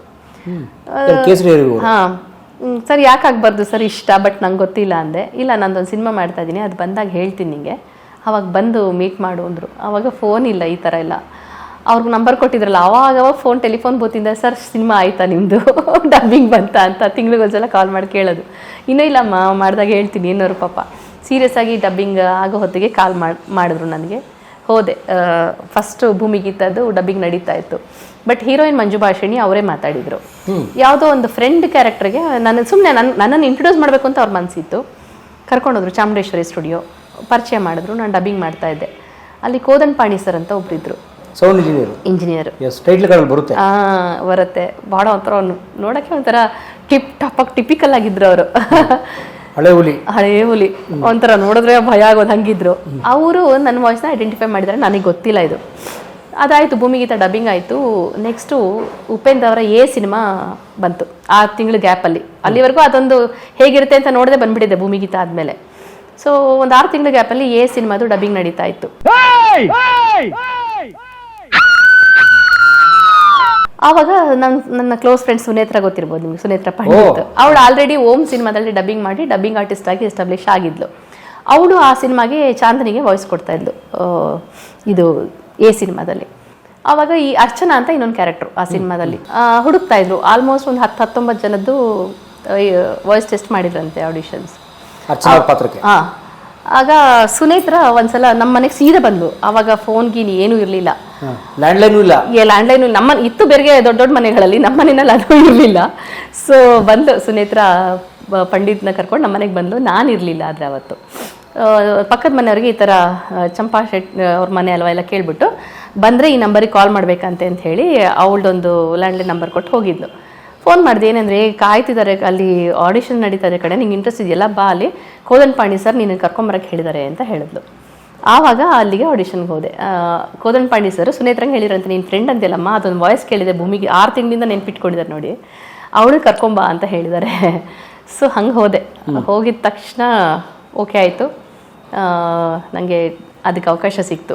ಅದಾದಮೇಲೆ 2000 ಅರ್ಚನಾ ಅವ್ರ ಪಾತ್ರಕ್ಕೆ ವಾಯ್ಸ್ ಕೊಟ್ಟಿರೋದು ನೀವೇ? ನಾನೇ ಹೇಳ್ತೀನಿ. ಅದು ಅಲ್ಲಿ ಮಾಡಿದೆ. ಅದಾದ್ಮೇಲೆ ಹಿಂತಿರುಗಿ ನೋಡಲಿಲ್ಲ. ಒಂದು 500-600 ಹೆಚ್ಚು 300 ಸಿನಿಮಾಗಳು ಬರೆದಿಟ್ಟಿದ್ದಿದೆ. ನಾನು ಏನೇನು ಮಾಡಿದ್ದೆ, ಯಾವ್ಯಾವ ಸಿನಿಮಾಗಳು, ಯಾವ ಕ್ಯಾರೆಕ್ಟ್ರು, ಎಷ್ಟು ದುಡ್ಡು ಬಂತು ಎಲ್ಲ ಬರೆದಿದ್ದೆ. ಆಮೇಲೆ ಬರೆಯೋಕ್ಕೆ ಬಿಟ್ಟೆ. ಅದಾದ್ಮೇಲೆ ಒಂದು 200 ಸಿನಿಮಾ ಮಾಡಿದ್ದೀನಿ. ಸೊ 500ಕ್ಕೂ ಮೇಲೆ ಸಿನಿಮಾಗಳ ವಾಯ್ಸ್ ಡಬ್ಬಿಂಗ್ ಆಗಿದೆ. ಎಲ್ಲ ಥರ ಜನರಲ್ ವಾಯ್ಸಸ್ ಇರ್ಬೋದು, ಕ್ಯಾರೆಕ್ಟರ್ ವಾಯ್ಸು, ಹೀರೋಯಿನ್ ವಾಯ್ಸು, ಹೀಗೆ ಸುಮಾರು ಸಿನಿಮಾ ಮಾಡಿ. ಮೇಜರ್ ಸಿನಿಮಾ ಮಾಡಿದ್ದು ಅಥವಾ ಮೇಜರ್ ಪಾತ್ರಗಳು? ಮೇಜರ್ ಅಂದರೆ ಮಂಜುನಾಥದಲ್ಲಿ ಒಂದು ಸ್ಪೆಷಲ್ ಇದಿದೆ, ಏನು ಗೊತ್ತಾ, ಸುಮಲತಾ ಅವ್ರಿಗೆ ನಾನೇ ವಾಯ್ಸ್ ಕೊಟ್ಟಿದ್ದು. ರಾಣಿ, ಶ್ರೀ ಮಂಜುನಾಥದಲ್ಲಿ ಅಂಬರೀಷ್ ಅವರು ಇಬ್ಬರು ರಾಜಾರಾಣಿಯರ ಪಾತ್ರ ಮಾಡಿದ್ದಾರೆ. ಆ ರಾಣಿಗೆ ನಂದು ವಾಯ್ಸು. ಸೇಮ್ ಅದೇ ಸಿನಿಮಾದಲ್ಲಿ ಮಗುಗೆ, ಪುಟ್ಟ ಬಾಲಕ ಅರ್ಜುನ್ ಅವ್ರ ಮಗನ ಕ್ಯಾರೆಕ್ಟರ್ ಇದೆಯಲ್ಲ, ಆ ಮಗುಗೂ ನಾನೇ ವಾಯ್ಸ್ ಕೊಟ್ಟಿದ್ದು. ಆ ಥರ ಸುಮ್ಮನೆ ನೆನಪು ಅಂದಾಗ ಅದು ನೆನಪು ಬರುತ್ತೆ. ಆಮೇಲೆ ದೇವಿರಿ ಸಿನಿಮಾದಲ್ಲಿ ನಂದಿತಾ ದಾಸಿಗೆ ನಾನೇ ವಾಯ್ಸ್ ಕೊಟ್ಟಿದ್ದು. ಆಮೇಲೆ ಹಬ್ಬ ಚಿತ್ರದಲ್ಲಿ ವಿಜಯಲಕ್ಷ್ಮಿ ಹೀರೋಯಿನು, ಅದರಲ್ಲಿ ವಿಜಯಲಕ್ಷ್ಮಿಗೆ ನಂದೇ ವಾಯ್ಸು. ಆಮೇಲೆ ಇತ್ತೀಚೆಗೆ ಬಂದಿದ್ದು ಕಠಾರಿ ವೀರ ಸುರಸುಂದರಂಗಿ, ಅದರಲ್ಲಿ ರಮ್ಯಾ ಅವ್ರಿಗೆ ನಾನೇ ವಾಯ್ಸ್ ಕೊಟ್ಟಿದ್ದು. ಸೊ ಆ ಥರ ಸುಮಾರು ಸಿನಿಮಾಗಳಿದೆ, ಇದು ನೆನಪು ಬರಲ್ಲ, ಸುಮಾರು ಮಾಡಿದ್ದೀನಿ ಈಗ. ಹಾಗೆ ಏನು ಸವಾಲು ಧ್ವನಿ ಕೊಡುವುದು? Is it a challenging job or ನೀವು ಮಾಡಿ? ಸಿಕ್ಕಾಪಟ್ಟೆ ಚಾಲೆಂಜ್, ಸಿಕ್ಕಾಪಟ್ಟೆ. ಯಾಕೆಂದರೆ ಇದು ಒಂಥರ ಮಲ್ಟಿ ಟಾಸ್ಕಿಂಗ್ ಥರ. ನೀವು ಆ್ಯಕ್ಟಿಂಗ್ ಮಾಡೋದಂದ್ರೆ ಏನಾಗುತ್ತೆ, ಒಂದು ನಾನು ಪ್ರವೇಶ ಮಾಡ್ತೀನಿ ಅಷ್ಟೇ, ಸ್ಟೇಜ್ ಆಗಿರ್ಬೋದು ಅಥವಾ ಕ್ಯಾಮ್ರಾ ಮುಂದೆ ಆಗಿರ್ಬೋದು. ಆ್ಯಕ್ಟ್ ಮಾಡುವಾಗ ನಾನು ಇನ್ನೊಂದು ಪಾತ್ರ ಆಗ್ತೀನಿ, ಆ್ಯಕ್ಟ್ ಮಾಡ್ತಿರ್ತೀನಿ ಅಷ್ಟೇ, ನನ್ನ ಅನುಭವ ಏನಿದೆ ಮಾಡ್ತೀನಿ. ಬಟ್ ಡಬ್ಬಿಂಗಲ್ಲಿ ಹಾಗಾಗಲ್ಲ, ಯಾರೋ ಪಾತ್ರ ಮಾಡಿರ್ತಾರೆ, ಯಾರ್ದೋ ಒಂದು ಬೇರೆನೇ ಪಾಸಸ್ ಇರುತ್ತೆ. ಸೊ ಅದನ್ನು ನಮಗೆ ಸ್ಕ್ರೀನ್ ಮೇಲೆ ಹಾಕಿರ್ತಾರೆ, ಅದನ್ನು ನಾವು ನೋಡಿಕೊಂಡು ಆ ಥರದ್ದೇ ಪಾಸ್ ಕೊಟ್ಕೊಂಡು ಆ ಕ್ಯಾರೆಕ್ಟ್ರಿಗೆ ಬೇಕಾದಂಥ ಎಮೋಷನ್ಸ್ನ ನಾವು ಕೊಟ್ಕೊಂಡು, ಮತ್ತು ಎಷ್ಟು ಟಫ್ ಅಂದರೆ ಅದನ್ನೇ ಹೇಳಬೇಕು, ಇದು ಅಂತ ಹೇಳಂಗಿಲ್ಲ, ಈ ಕೂಡ ವ್ಯತ್ಯಾಸ ಆಗೋಂಗಿಲ್ಲ, ಆ ಸಿಂಕ್ ಮಾಡಬೇಕು. ತುಂಬ ಕಷ್ಟದ ಕೆಲಸ. ಮತ್ತು ಸ್ಕ್ರಿಪ್ಟ್ ನೋಡಿದ್ರೆ ಲಿಪ್ ಕಾಣಲ್ಲ, ಲಿಪ್ ನೋಡಿದ್ರೆ ಸ್ಕ್ರಿಪ್ಟ್ ಕಾಣಲ್ಲ. ಸೊ ನಾವು ಕಲಿತು ಅಲ್ಲಿ ನೋಡ್ಕೊಂಡು ಅದಕ್ಕೆ ಮ್ಯಾಚ್ ಮಾಡ್ತಾ ಇರ್ತೀವಿ. ತುಂಬ ಟಫ್ ಜಾಬು, ಆದರೆ ನನಗೆ ತುಂಬ ತುಂಬ ಇಷ್ಟವಾದ ಜಾಬ್ ಅದು. ಸಖತ್ ಇಷ್ಟ. ಡಬ್ಬಿಂಗ್ ಅಂದರೆ ನನಗೆ ಪ್ರಾಣ. ಎಷ್ಟೇ ಏನೆಲ್ಲ ಕೆಲಸಗಳು ಮಾಡಿರ್ಬೋದು, ಆದರೆ ಡಬ್ಬಿಂಗ್ ಅಂದ ಕೂಡಲೇ ಈಗಲೂ ಖುಷಿ ಆಗ್ಬಿಡುತ್ತೆ, ಅಷ್ಟು ಇಷ್ಟ ನಂಗೆ ಆ ಕೆಲಸ. ಈಗಲೂ ಮಾಡ್ತಿದ್ದೆ ಸರ್. ಅದು ನನಗೆ ಲಾಸ್ಟ್ ಒಂದು 5 years ಬ್ಯಾಕೇನೋ ನನಗೆ ವಾಯ್ಸ್ ಪ್ರಾಬ್ಲಮ್ ಆಗಿಬಿಡ್ತು. ಒಂದು ಧ್ವನಿಗೆ ತುಂಬ ತೊಂದರೆ ಆಗೋಯ್ತು. 2 ವರ್ಷ ಸಿಕ್ಕಾಪಟ್ಟೆ ನರಳ್ಬಿಟ್ಟೆ ನಾನು. ಅಂದರೆ ವಾಯ್ಸ್ ಕಂಟಿನ್ಯೂಸ್ ಪೇನ್ ಇತ್ತು. 1 year 2 years ಕಂಟಿನ್ಯೂಸ್ ಪೇನ್ ಇತ್ತು. ಎಲ್ಲ ಟೆಸ್ಟ್ಗಳು ಮಾಡಿದ್ವಿ, ಏನೂ ಇಲ್ಲ, ನಾರ್ಮಲ್ ಅಂತ ಹೇಳ್ತಾ ಇದ್ರು. ಬಟ್ ಆ ಪೇನ್ ಕಡಿಮೆ ಆಗ್ತಿರ್ಲಿಲ್ಲ. ಆಮೇಲೆ ಒಂದು ಒಳ್ಳೆ ಆಯುರ್ವೇದಿಕ್ ಡಾಕ್ಟರ್ ಹತ್ರ ಕೇಳಿದಾಗ ಅವರಂದರು, ಇದೇನಾಗಿದೆ, ನಾನೇನು ಮಾಡ್ತಿದ್ದೆ, ಡಾಕ್ಯುಮೆಂಟ್ರಿ ವಾಯ್ಸ್ ಓವರ್ ಮಾಡ್ತಿದ್ದೆ, ಕಾರ್ಟೂನ್ ಡಬ್ಬಿಂಗ್ ಮಾಡ್ತಿದ್ದೆ, ಸೀರಿಯಲ್ ಡಬ್ಬಿಂಗ್ ಮಾಡ್ತಿದ್ದೆ, ಸಿನಿಮಾ ಡಬ್ಬಿಂಗ್ ಮಾಡ್ತಿದ್ದೆ, ಸ್ಟೇಜ್ ಆ್ಯಂಕರಿಂಗ್ ತುಂಬ ಧ್ವನಿನ ದುಡಿಸ್ಕೊಂಡೆ. ಪ್ಲಸ್ ಉದಯದಲ್ಲಿ ನ್ಯೂಸ್ ರೀಡರ್. ಆವಾಗ ಇಡೀ ದಿನ ಒಂದು 25 ವಾಯ್ಸ್ ಓವರ್ಸ್ ಮಾಡ್ತಿದ್ವಿ. ನಾನು ನ್ಯೂಸ್ ರೀಡ್ ಮಾಡೋದಲ್ಲದೆ ವಾಯ್ಸ್ ಓವರ್ಸ್ ಬ್ಯಾಕಲ್ಲಿ ಉದಯ ಟಿವಿ ಆ ಥರ ತುಂಬ ದುಡಿಸ್ಕೊಂಡಲ್ಲ. ಸೊ ನನಗೆ ವಾಯ್ಸ್ ತುಂಬ ಅಬ್ಯೂಸ್ ಆಗೋಗಿತ್ತು. ಎಷ್ಟು ಚೆನ್ನಾಗಿ ಹೇಳಿದ್ರೆ ಡಾಕ್ಟ್ರು, ಈಗ ನಡೀತಾ ಹೇಗೆ ನೀ ಸವಿ ಹೋಗುತ್ತೋ ಹಾಗೆ ನಿನ್ನ ವಾಯ್ಸ್ ಏನಿಲ್ಲ, ಅಲ್ಲಿರೋ ಮಸಲ್ಸ್ ಸವ್ದು ಹೋಗಿದೆ. ಸೊ ನೀವು ಅದಕ್ಕೆ ರೆಸ್ಟ್ ಕೊಡಬೇಕಷ್ಟೇ, ಬೇರೆ ಏನು ಮೆಡಿಸಿನ್ ಬೇಡ, ಏನು ಬೇಡ, ರೆಸ್ಟ್ ಕೊಡಬೇಕು ಅಂದರು. ಹೀಗೆ ನೀನು ಮಾತಾಡ್ಬೋದು, ನನ್ನ ವಾಯ್ಸಲ್ಲಿ ನಾನು ಮಾತಾಡ್ಬೋದು. ಆ ಫ್ರೀಕ್ವೆನ್ಸಿ ಚೇಂಜ್ ಮಾಡಿ ಇನ್ಯಾರ್ದೋ ವಾಯ್ಸಲ್ಲಿ ನಾನು ಮಾತಾಡಿದ್ರೆ ಮತ್ತೆ ಪೇನ್ ಶುರುವಾಗುತ್ತೆ. ನಾ ಫೋನಲ್ಲಿ ಒಂದು 5-6 minutes ಮೇಲೆ ಮಾತಾಡಿದ್ರೆ ನಂಗೆ ಪೇನ್ ಬರುತ್ತೆ. ಈಗಲೂ ಹಾಗಾಗಿ ಡಬ್ಬಿಂಗ್ ಮಾಡೋದನ್ನ ಈಗ ನಿಲ್ಲಿಸ್ದೆ. ಈಗಲೂ ಇವತ್ತು ಯಾರೋ ಕೇಳಿದ್ರು, ಹಾಗೆ ಆಫರ್ಸ್ ಬರುತ್ತೆ, ಆಸೆ ಆಗುತ್ತೆ, ಬಟ್ ಕಂಟ್ರೋಲ್ ಮಾಡ್ತಿಲ್ಲ ಅಷ್ಟೇ. ಸೊ ಈಗಲೂ ಪೇನ್ ಆಗುತ್ತೆ. ಅದೇ ಆ ಥರದ್ದು ಏನಾದ್ರು ಬಳಸ್ಕೊಂಡ್ರೆ ಪೇನ್ ಆಗುತ್ತೆ ಸರ್. ಕಂಟಿನ್ಯೂಸ್ ಒಂದೊಂದ್ಸಲ ನಾನು ಟೀಚ್ ಮಾಡಕ್ಕೆ ಹೋಗ್ತೀನಿ, ಆಗಲೂ 1 hour ಮೇಲೆ ಮಾತಾಡಿದಾಗ ಈ ಥರ ಆಗುತ್ತೆ. ಇದು ನನ್ನೊಬ್ಳೆ ಸಮಸ್ಯೆ ಅಲ್ಲ, ಧ್ವನಿನ ಬಳಸ್ಕೊಳ್ಳೋರು ತುಂಬ ಜನದ ಸಮಸ್ಯೆ. ನಾನು ಟೀಚರ್ಸ್ನ ಕೇಳಿದ್ದೀನಿ, ಎಷ್ಟೋ ಜನನ ಇದೇ ಥರ ಹೇಳಿದ್ದಾರೆ, ನಮಗೂ ಹೀಗಾಗತ್ತೆ ಅಂತ ಹೇಳಿದ್ದಾರೆ. ಸೊ ಅದೊಂದು ಸಮಸ್ಯೆ ಇದೆ. ಹಾಗಾಗಿ ವಾಯ್ಸ್ ಓವರ್ನ ಬಿಡಬೇಕಾಯಿತು. ಲಾಸ್ಟ್ ಸಿನಿಮಾ ಅಂದರೆ ನಂದೇ ಅಮ್ಮಚ್ಚಿ ಸಿನಿಮಾದಲ್ಲಿ ಹೀರೋಯಿನಿಗೆ ನಾನೇ ಡಬ್ಬಿಂಗ್ ಮಾಡಿದ್ದೆ, ಅದು ಲಾಸ್ಟ್. ಆ್ಯಕ್ಟಿಂಗು ಹೆಂಗೆ ಅಂದರೆ ಬೇಸಿಕಲಿ ನನಗೊಂದು ಕಾಂಪ್ಲೆಕ್ಸ್ ಇತ್ತು. ಅಂದರೆ ನಾನು ಬಣ್ಣ ಇಲ್ಲ, ಗ್ಲಾಮರ್ ಇಲ್ಲ ನನಗೆ. ಸೊ ನಾನು ಆ್ಯಕ್ಟ್ ಮಾಡೋಕ್ಕೆ ನಾನು ಯೋಗ್ಯತೆಯೇ ಇಲ್ಲ ಅಂತ ನನಗೆ ಡಿಸೈಡ್ ಮಾಡ್ಕೊಂಬಿಟ್ಟಿದ್ದೆ ಆ ಟೈಮಲ್ಲಿ. ಯಾಕೆಂದರೆ ನನಗೆ ನಾಟಕದಲ್ಲಿ ಆ ಥರ ಕೆಲವು ಎಕ್ಸ್ಪೀರಿಯನ್ಸಸ್ ಆಗಿತ್ತು. ಅಂದರೆ ಒಳ್ಳೊಳ್ಳೆ ಹೀರೋಯಿನ್ ಕ್ಯಾರೆಕ್ಟರ್ಗಳನ್ನ ನಂಗೆ ಯಾರು ಕೊಡ್ತಾನೆ ಇರಲಿಲ್ಲ.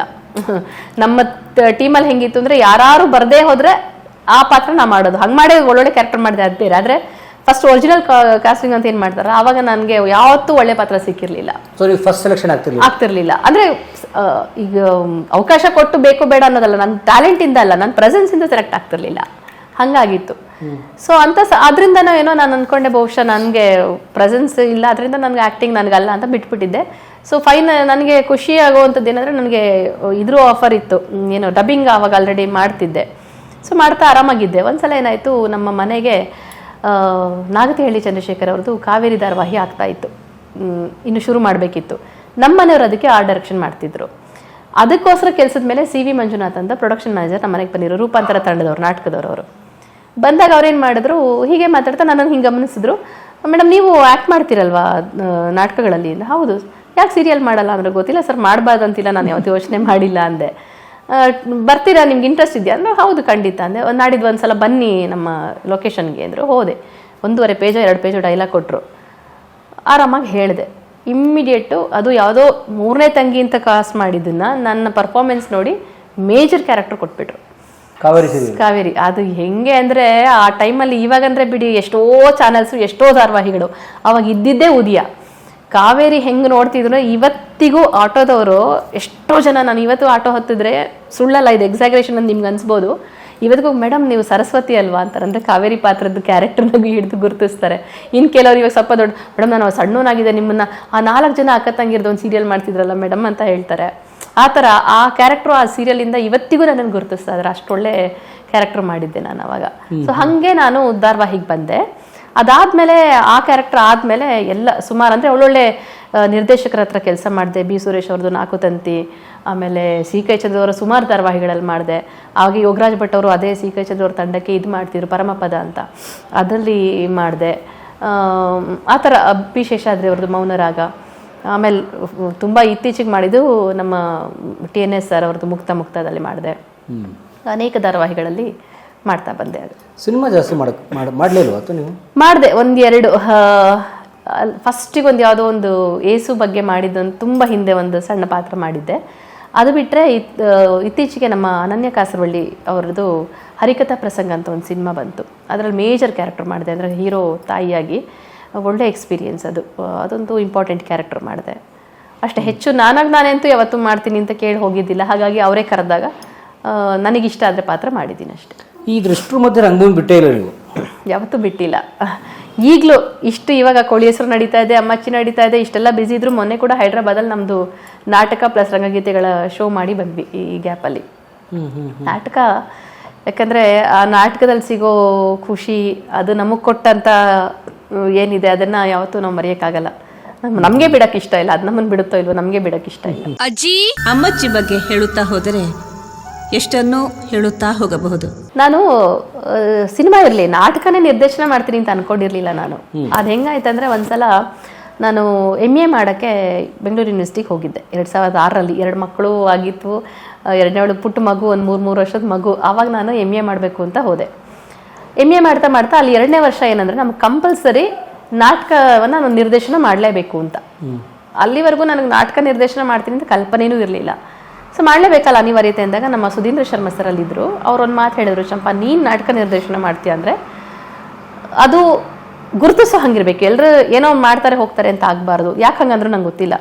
ಅದು ನನಗೆ ತುಂಬ ನಾಟಿತ್ತು. ಹೌದು ನಾನು ಏನೋ ಒಂದು ವಿಶೇಷವಾಗಿ ಮಾಡಬೇಕು ಅಂತ ಅಂದ್ಕೊಂಡು ಯೋಚನೆ ಮಾಡುವಾಗ ನಾಗಮಂಡಲ ನಾಟಕನ ನಮ್ಮ ಯೂನಿವರ್ಸಿಟಿಯ ಹೊರಗಿನ ಆವರಣದಲ್ಲಿ ತುಂಬ ದೊಡ್ಡ ಆವರಣನ ಬಳಸ್ಕೊಂಡು ಒರಿಜಿನಲ್ ಮರ, ಒರಿಜಿನಲ್ ಹುತ್ತ, ಒರಿಜಿನಲ್ ಮಣ್ಣು ಆ ಥರನ ಬಳಸ್ಕೊಂಡು ನಾಟಕ ಮಾಡಿದೆ. ಅವತ್ತು ಎಂಥ ಇದಂದರೆ ಮೊನ್ನೆ ಕೂಡ ಶರ್ಮಾ ಸರ್ ಸಿಕ್ತಾಗಂದ್ರು ಇದು ದಾಖಲೆ ಆಗಬೇಕಮ್ಮ, ಇದು ರೆಕಾರ್ಡ್ ಆಗಬೇಕು ಅಂತ ಹೇಳ್ತಾಯಿದ್ರು. ಯಾಕೆಂದರೆ ನಾಟಕ ಮಾಡ್ತಾ ಮಾಡ್ತಾ ಮಳೆ ಬಂದ್ಬಿಡ್ತು. ನಮ್ಮ ಅಣ್ಣ ಸಿವಿಲ್ ಇಂಜಿನಿಯರು, ಅವರು ಇಡೀ ಏನು ಜಾಗನ ರೆಡಿ ಮಾಡಿಸಿ, ಅಂದರೆ ಇದೆಲ್ಲ ಹುಲ್ಲೆಲ್ಲ ತೆಗೆಸಿ ರೆಡಿ ಮಾಡಿ ಕೊಟ್ಟಿದ್ದೆ. ಸೊ ಹಸಿ ಮಣ್ಣು. ಆ ಟೈಮಲ್ಲಿ ಮಳೆ ಬಂದ್ಬಿಡ್ತು. ನಾಟಕ ಮಾಡ್ತಾ ಮಾಡ್ತಾ ಮಳೆ ಬಂದ್ಬಿಡ್ತು. ನಮ್ಮ ಊರಾಳರು ಕಪ್ಪಣ್ಣನ ಪಾತ್ರ ಕುರುಡಿನ ಹೊತ್ಕೊಂಡು ಬರಬೇಕು, ಮಳೆ ಜಾರ್ತಾ ಇದೆ. ಮಳೆ ಆದರೂ ನಾಟಕ ನಿಂತಿಲ್ಲ ಸರ್. ಇಡೀ ನಾಟಕ ಏನಿದೆ 1.5 ಗಂಟೆ ನಾಟಕ ಮಳೆಲೇ ಮಾಡಿದ್ದಾರೆ. ಕೊನೆ ಆಗುವಾಗ ಮಳೆ ನಿಂತೋಯ್ತು. ಲಾಸ್ಟ್ 2 ಸೀನಾಗೆ ಆಡಿಯನ್ಸ್ಗೆಲ್ಲ ಶೆಲ್ಟರ್ ಇದೆ, ಆರ್ಟಿಸ್ಟಿಗೆ ಶೆಲ್ಟರ್ ಇಲ್ಲ. ಆದರೆ ನಾಟಕ ಆಯ್ತಲ್ಲಿ ನೆನ್ಕೊಂಡೇ ಮಾಡಿದ್ರು. ಅದೊಂಥರ ಇವತ್ತಿಗೂ ಫೋಟೋಸ್ ಇದೆ ಕೆಲವು, ಒಂಥರ ಆರ್ಟ್ ಮೂವಿ ಫೀಲ್ ಬರುತ್ತೆ ಅದು. ಆ ಥರ ನಾಟಕ ಆಯ್ತದು. ಸೊ ಅದಾದಮೇಲೆ ಅದನ್ನು ನೋಡಿದಂಥವ್ರಿಗೆ ತುಂಬ ಜನಕ್ಕೆ ಇಷ್ಟ ಆಗಿತ್ತು. ಆವಾಗ ರಂಗನಿರಂತರದವರು ಒಂದು ಫೆಸ್ಟಿವಲ್ ಮಾಡ್ತಾಯಿದ್ರು, 10 ದಿನಗಳ ನಾಟಕೋತ್ಸವ. ಆ ನಾಟಕೋತ್ಸವದಲ್ಲಿ ನನಗೊಂದು ಅವಕಾಶ ಕೊಡಬೇಕು ಅಂತ ರಮೇಶ್ ಅಣ್ಣ ಮತ್ತು ಕೃಷ್ಣ ರಾಯಚೂರು. ರಮೇಶ್ ಅಣ್ಣ ಅಂದರೆ ಗೊತ್ತಿರ್ಬೋದು, ಅನ್ನ ರಮೇಶ್ ಅಂತ ಭಾಳ ದೊಡ್ಡ ಲೈಟಿಂಗ್ ಡಿಸೈನರ್ ಆಗಿದ್ದರು. ರೀಸೆಂಟಾಗಿ ಅವ್ರು ತೀರ್ ಹೋದರು. ಅವರು ಮತ್ತು ಕೃಷ್ಣ ರಾಯಚೂರು ಚಂಪಾಗೊಂದು ಅವಕಾಶ ಕೊಡಬೇಕು, ಅವ್ರ ನಾಟಕ ನಾನು ನೋಡಿದ್ದೀನಿ ಅಂತೇಳಿ ದೊಡ್ಡ ದೊಡ್ಡ ನಿರ್ದೇಶಕರು ಅವಾಗ ಆನಗಳ್ಳಿ ಮತ್ತು ಮಂಗಳ ಎಲ್ಲ ದೊಡ್ಡ ದೊಡ್ಡ ನಿರ್ದೇಶಕರ ಜೊತೆಗೆ ಆ 10ರಲ್ಲಿ ನಾನೊಬ್ಳು ನಿರ್ದೇಶಕರು ಅಂತ ಗುರುತಿಸಿ ಅವಕಾಶ ಕೊಟ್ಟರು. ಆಗ ನಾನು ಮಾಡಿದಂಥ ನಾಟಕ ಗಾಂಧಿ ಬಂದ. ಅದನ್ನು ನಾನೇ ರೂಪಾಂತರ ಮಾಡಿ 378 ಪುಟಗಳ ನಾವೆಲನ್ನು ನಾಟಕ ಮಾಡಿಸಿದ್ದೆ. ನಾನು ರಂಗರೂಪ ಮಾಡಿ ನಾಟಕ ಮಾಡಿಸಿದೆ. ಅದು ಒಂಥರ ಮೈಲಿಗಲ್ಲಂತಲೇ ಹೇಳಬೇಕು. ನನ್ನ ನಾಟಕದ ಬಗ್ಗೆ ನಾನು ತುಂಬ ಹೇಳ್ಕೊಳಕ್ಕೆ ಮುಜುಗರ ಆಗುತ್ತೆ. ಆದರೆ ಸತ್ಯ ಹೇಳಬೇಕು ಅಂದರೆ ಇವತ್ತಿಗೂ ಆಡಿಯನ್ಸು ಗಾಂಧಿ ಬಂದ ಮಾಡಲ್ವ ಮೇಡಮ್ ಅಂತ ಕೇಳ್ತಾರೆ. ಅಂಥ ಒಳ್ಳೆ ನಾಟಕ ಆಯ್ತು ಅದು. ಅದಾದಮೇಲೆ ನಾನು ನಮ್ಮ ತಂಡಕ್ಕೆ ನಾಟಕವನ್ನು ಮಾಡಿಸ್ಲಿಕ್ಕೆ ಶುರು ಮಾಡಿದ್ವಿ. ಸೊ ನಾಟಕ ಮಾಡ್ತಾ ಮಾಡ್ತಾ ನನಗೆ ಹೇಗೂ ಡಬ್ಬಿಂಗ್ ಆರ್ಟಿಸ್ಟ್ ಆಗಿದ್ದೆ. ಡಬ್ಬಿಂಗ್ನಲ್ಲಿ ಸಿನಿಮಾಗಳನ್ನ ನೋಡ್ತಾ ಇದ್ದೆ. ಸಿನಿಮಾ ಮತ್ತು ರಂಗಭೂಮಿಗೆ ಒಟ್ಟೊಟ್ಟಿಗೆ ತೊಡಗಿಸ್ಕೊಂಡಿದ್ದೆ. ಆಗ ಮತ್ತು ಸಣ್ಣ ವಯಸ್ಸಿಂದ ನನಗೆ ಸಿನಿಮಾಗಳನ್ನ ನೋಡೋ ಆಸೆ ಹುಚ್ಚು. ನಮ್ಮ ಅಪ್ಪ ಅಮ್ಮ ಇಬ್ಬರಿಗೂ ಇತ್ತು. ರಾಜಾಜಿನಗರ ಅಂತ ಹೇಳಿದ್ನಲ್ಲ, ಅಲ್ಲಿ ನವರಂಗ್ ಥಿಯೇಟರ್ ಹತ್ರ ಬಂದಿದ್ದು ಯಾವ ಸಿನಿಮಾನೂ ಬಿಡ್ತಾ ಇರಲಿಲ್ಲ, ಕಂಪಲ್ಸರಿ ನೋಡಲೇಬೇಕು. ದಿನ ದುಡ್ಸೋದೇ ಕಷ್ಟ, ಒಂದು ಸಣ್ಣ ಸಂಬಳದಲ್ಲಿ ಕೆಲಸ ಮಾಡ್ತಿದ್ರು ಕೂಡ ಅದು ಒಂದು ನಮ್ಮ ಕರ್ತವ್ಯ ಸಿನಿಮಾ ನೋಡೋದು ಅನ್ನೋ ಥರ ನವರಂಗ್ ಥಿಯೇಟ್ರಿಗೆ ಬಂದಿದ್ದು ಯಾವ ಸಿನಿಮಾನೂ ಬಿಡದೆ ನೋಡೋರು. ನಮ್ಮನ್ನೆಲ್ಲ ಅದು ಇದ್ರ ಮೇಲೆ ಏನು ಹೇಳ್ತೀವಿ, ರೊಟೇಷನ್ ಮೇಲೆ. ಒಂದು ಸಿನಿಮಾಗೆ ಒಂದು ಮಗನ ನಾವು 4 ಜನ ಮಕ್ಕಳ, ಒಂದು ಸಿನಿಮಾಗೆ ಅಪ್ಪ ಅಮ್ಮ ಕಂಪಲ್ಸರಿ, ಒಂದು ಸಿನಿಮಾಗೆ ಒಂದು ಮಗ ಹೋದ್ರೆ ನೆಕ್ಸ್ಟ್ ಸಿನಿಮಾಗೆ ಇನ್ನೊಬ್ರು, ಹಿಂಗೆ ನಾವು ಕಾಂಪಿಟೇಷನ್ ಹಾಗೆ ಒಂಥರ ತಮಾಷೆ ಎಲ್ಲ ಜಗಳ ಮಾಡ್ಕೊಂಡು ನೋಡ್ತಾ ಇದ್ವಿ. ಅಂದ್ರೆ ಸಿನಿಮಾ ಹುಚ್ಚು, ಆ ಸಿನಿಮಾ ಪ್ರೀತಿ ಏನಿದೆ ನಮ್ಮ ಅಪ್ಪ ಅಮ್ಮನಿಂದ ಬಂದಿದ್ದು ಅಂತ ಹೇಳಿದೆ ಅಷ್ಟೇ. ಆಗ್ಲಿಂದ ಸಿನಿಮಾ ನೋಡ್ತಾ ಇದ್ದೆ. ಸೊ ಒಂಥರ ಗೊತ್ತಿದ್ದೇನೋ ಒಳಗೆ ನನಗೆ ಆ ಕನಸಿತ್ತೇನೋ. ನಾಟಕ ಮಾಡ್ತಾ ಯಾಕೆ ಸಿನಿಮಾ ಮಾಡಬಾರ್ದು, ಡಬ್ಬಿಂಗು ಮಾಡ್ತಾರೆ ಅವಾಗೆಲ್ಲ ಅನ್ನಿಸ್ತಾ ಇತ್ತು, ಇಲ್ಲ ಒಂದು ಒಳ್ಳೆ ಸಿನಿಮಾ ಮಾಡಬೇಕು, ನನ್ನಲ್ಲಿ ಶಕ್ತಿ ಇದೆ ಅಂತ ನನ್ನ ಬಗ್ಗೆ ಅನಿಸ್ಬಿಟ್ಟಿತ್ತು. ಹಾಗೆ ಹೊರಟಾಗ ಆ ಕನಸನ್ನ ನಮ್ಮ ತಂಡ ಜೊತೆ ಶೇರ್ ಮಾಡ್ತಾ ಇದ್ದಾಗ ನಮ್ಮ ತಂಡದವರೆಲ್ಲ ನಿಂತು ಯಾಕೆ ಮಾಡಬಾರ್ದು, ಮಾಡು ನೀನು ಪ್ರಯತ್ನ ಮಾಡಿ, ನಾವೆಲ್ಲ ಇದ್ದೀವಿ ಅಂತ ಹೇಳಿ ಅಕ್ಕು ನಾಟಕ ಆದಮೇಲೆ ಅದೇ ನಾಟಕನ ನಾವು ಸಿನಿಮಾ ಮಾಡ್ತೀವಿ ಅಂತ ಹೊರಟಾಗ ಇಡೀ ನಮ್ಮ ತಂಡ ನಿಂತರು. ಸಿನಿಮಾ ನಿರ್ದೇಶಕಿ ಅದೇ.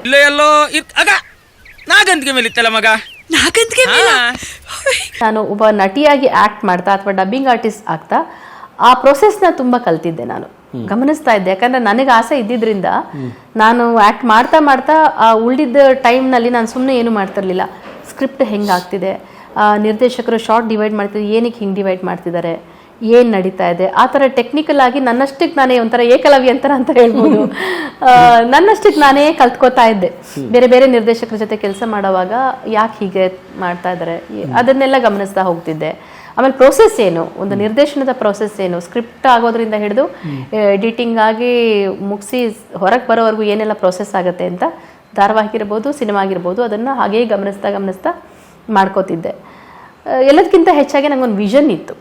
ಅಂದರೆ ಸಿನಿಮಾ ಅಂದರೆ ಹೇಗಿರಬೇಕು ಅನ್ನೋದು ನನಗೆ ಕಂಪ್ಲೀಟ್ ಒಂದು ವಿಷನ್ ಇತ್ತು. ಈಗ ನಾನು ಅಕ್ಕೂನ ಅಮ್ಮಚ್ಚಿಯಾಗಿ ಸಿನಿಮಾ ಮಾಡಬೇಕು ಅಂತ ಹೇಳಿದ್ರೆ ಆ 1.5 ಗಂಟೆ ಅಥವಾ 2 ಗಂಟೆ ಸಿನಿಮಾ ಏನಿದೆ ನನ್ನಲ್ಲಿ ಪೂರ್ತಿ ರೆಡಿ ಇರುತ್ತೆ ನನ್ನ ಮನಸ್ಸಲ್ಲಿ. ಅದನ್ನು ನಾನು ಫಸ್ಟ್ ಅಕ್ಷರ ರೂಪಕ್ಕೆ ಇಳಿಸಿ ಅಲ್ಲಿಂದ ಮಾಧ್ಯಮಕ್ಕೆ ತರೋದಷ್ಟೇ ನನ್ನ ಕೆಲಸ ಆಗಿರಬೇಕು. ಸೊ ಆ ಪ್ರೋಸೆಸ್ನ ನಾನು ಗಮನಿಸ್ಕೋತಾ ಇದ್ದಲ್ಲ, ನನ್ನೊಳಗೆ ಆ ಕಲ್ಪನೆ ಏನು ಪರ್ಫೆಕ್ಟಾಗಿರುತ್ತೆ, ಹೀಗಿರಬೇಕು ಸಿನಿಮಾ ಅಂತ ಅಂದಾಗ ಅದಕ್ಕೆ ಏನು ಬೇಕು ಅದನ್ನು ನಾನೇ ಮಾಡ್ಕೋತಾ ಹೋದೆ. ಫಾರ್ ಎಕ್ಸಾಂಪಲ್, ಇವಾಗ ನಾನು ಯಾವತ್ತೂ ಸ್ಕ್ರೀನ್ ಪ್ಲೇ ಹೇಗಿರುತ್ತೆ ಅಥವಾ ಏನೇನು ಸ್ಕೆಡ್ಯೂಲ್ ಮಾಡ್ಕೊಳ್ತಾರಲ್ಲ ಅದು ಹೇಗಿರುತ್ತೆ ಅಂತ ನಾನು ಯಾರನ್ನು ನೋಡಿ ಕಲ್ತಿಲ್ಲ.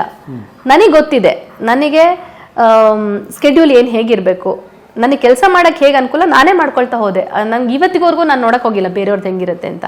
ಬಟ್ ನನ್ನ ಇಡೀ ಒಂದಿಷ್ಟು ಫುಲ್ಲು ಪೇಪರ್ ವರ್ಕ್ ಫುಲ್ಲು ಹಾಗೆ ಇದೆ.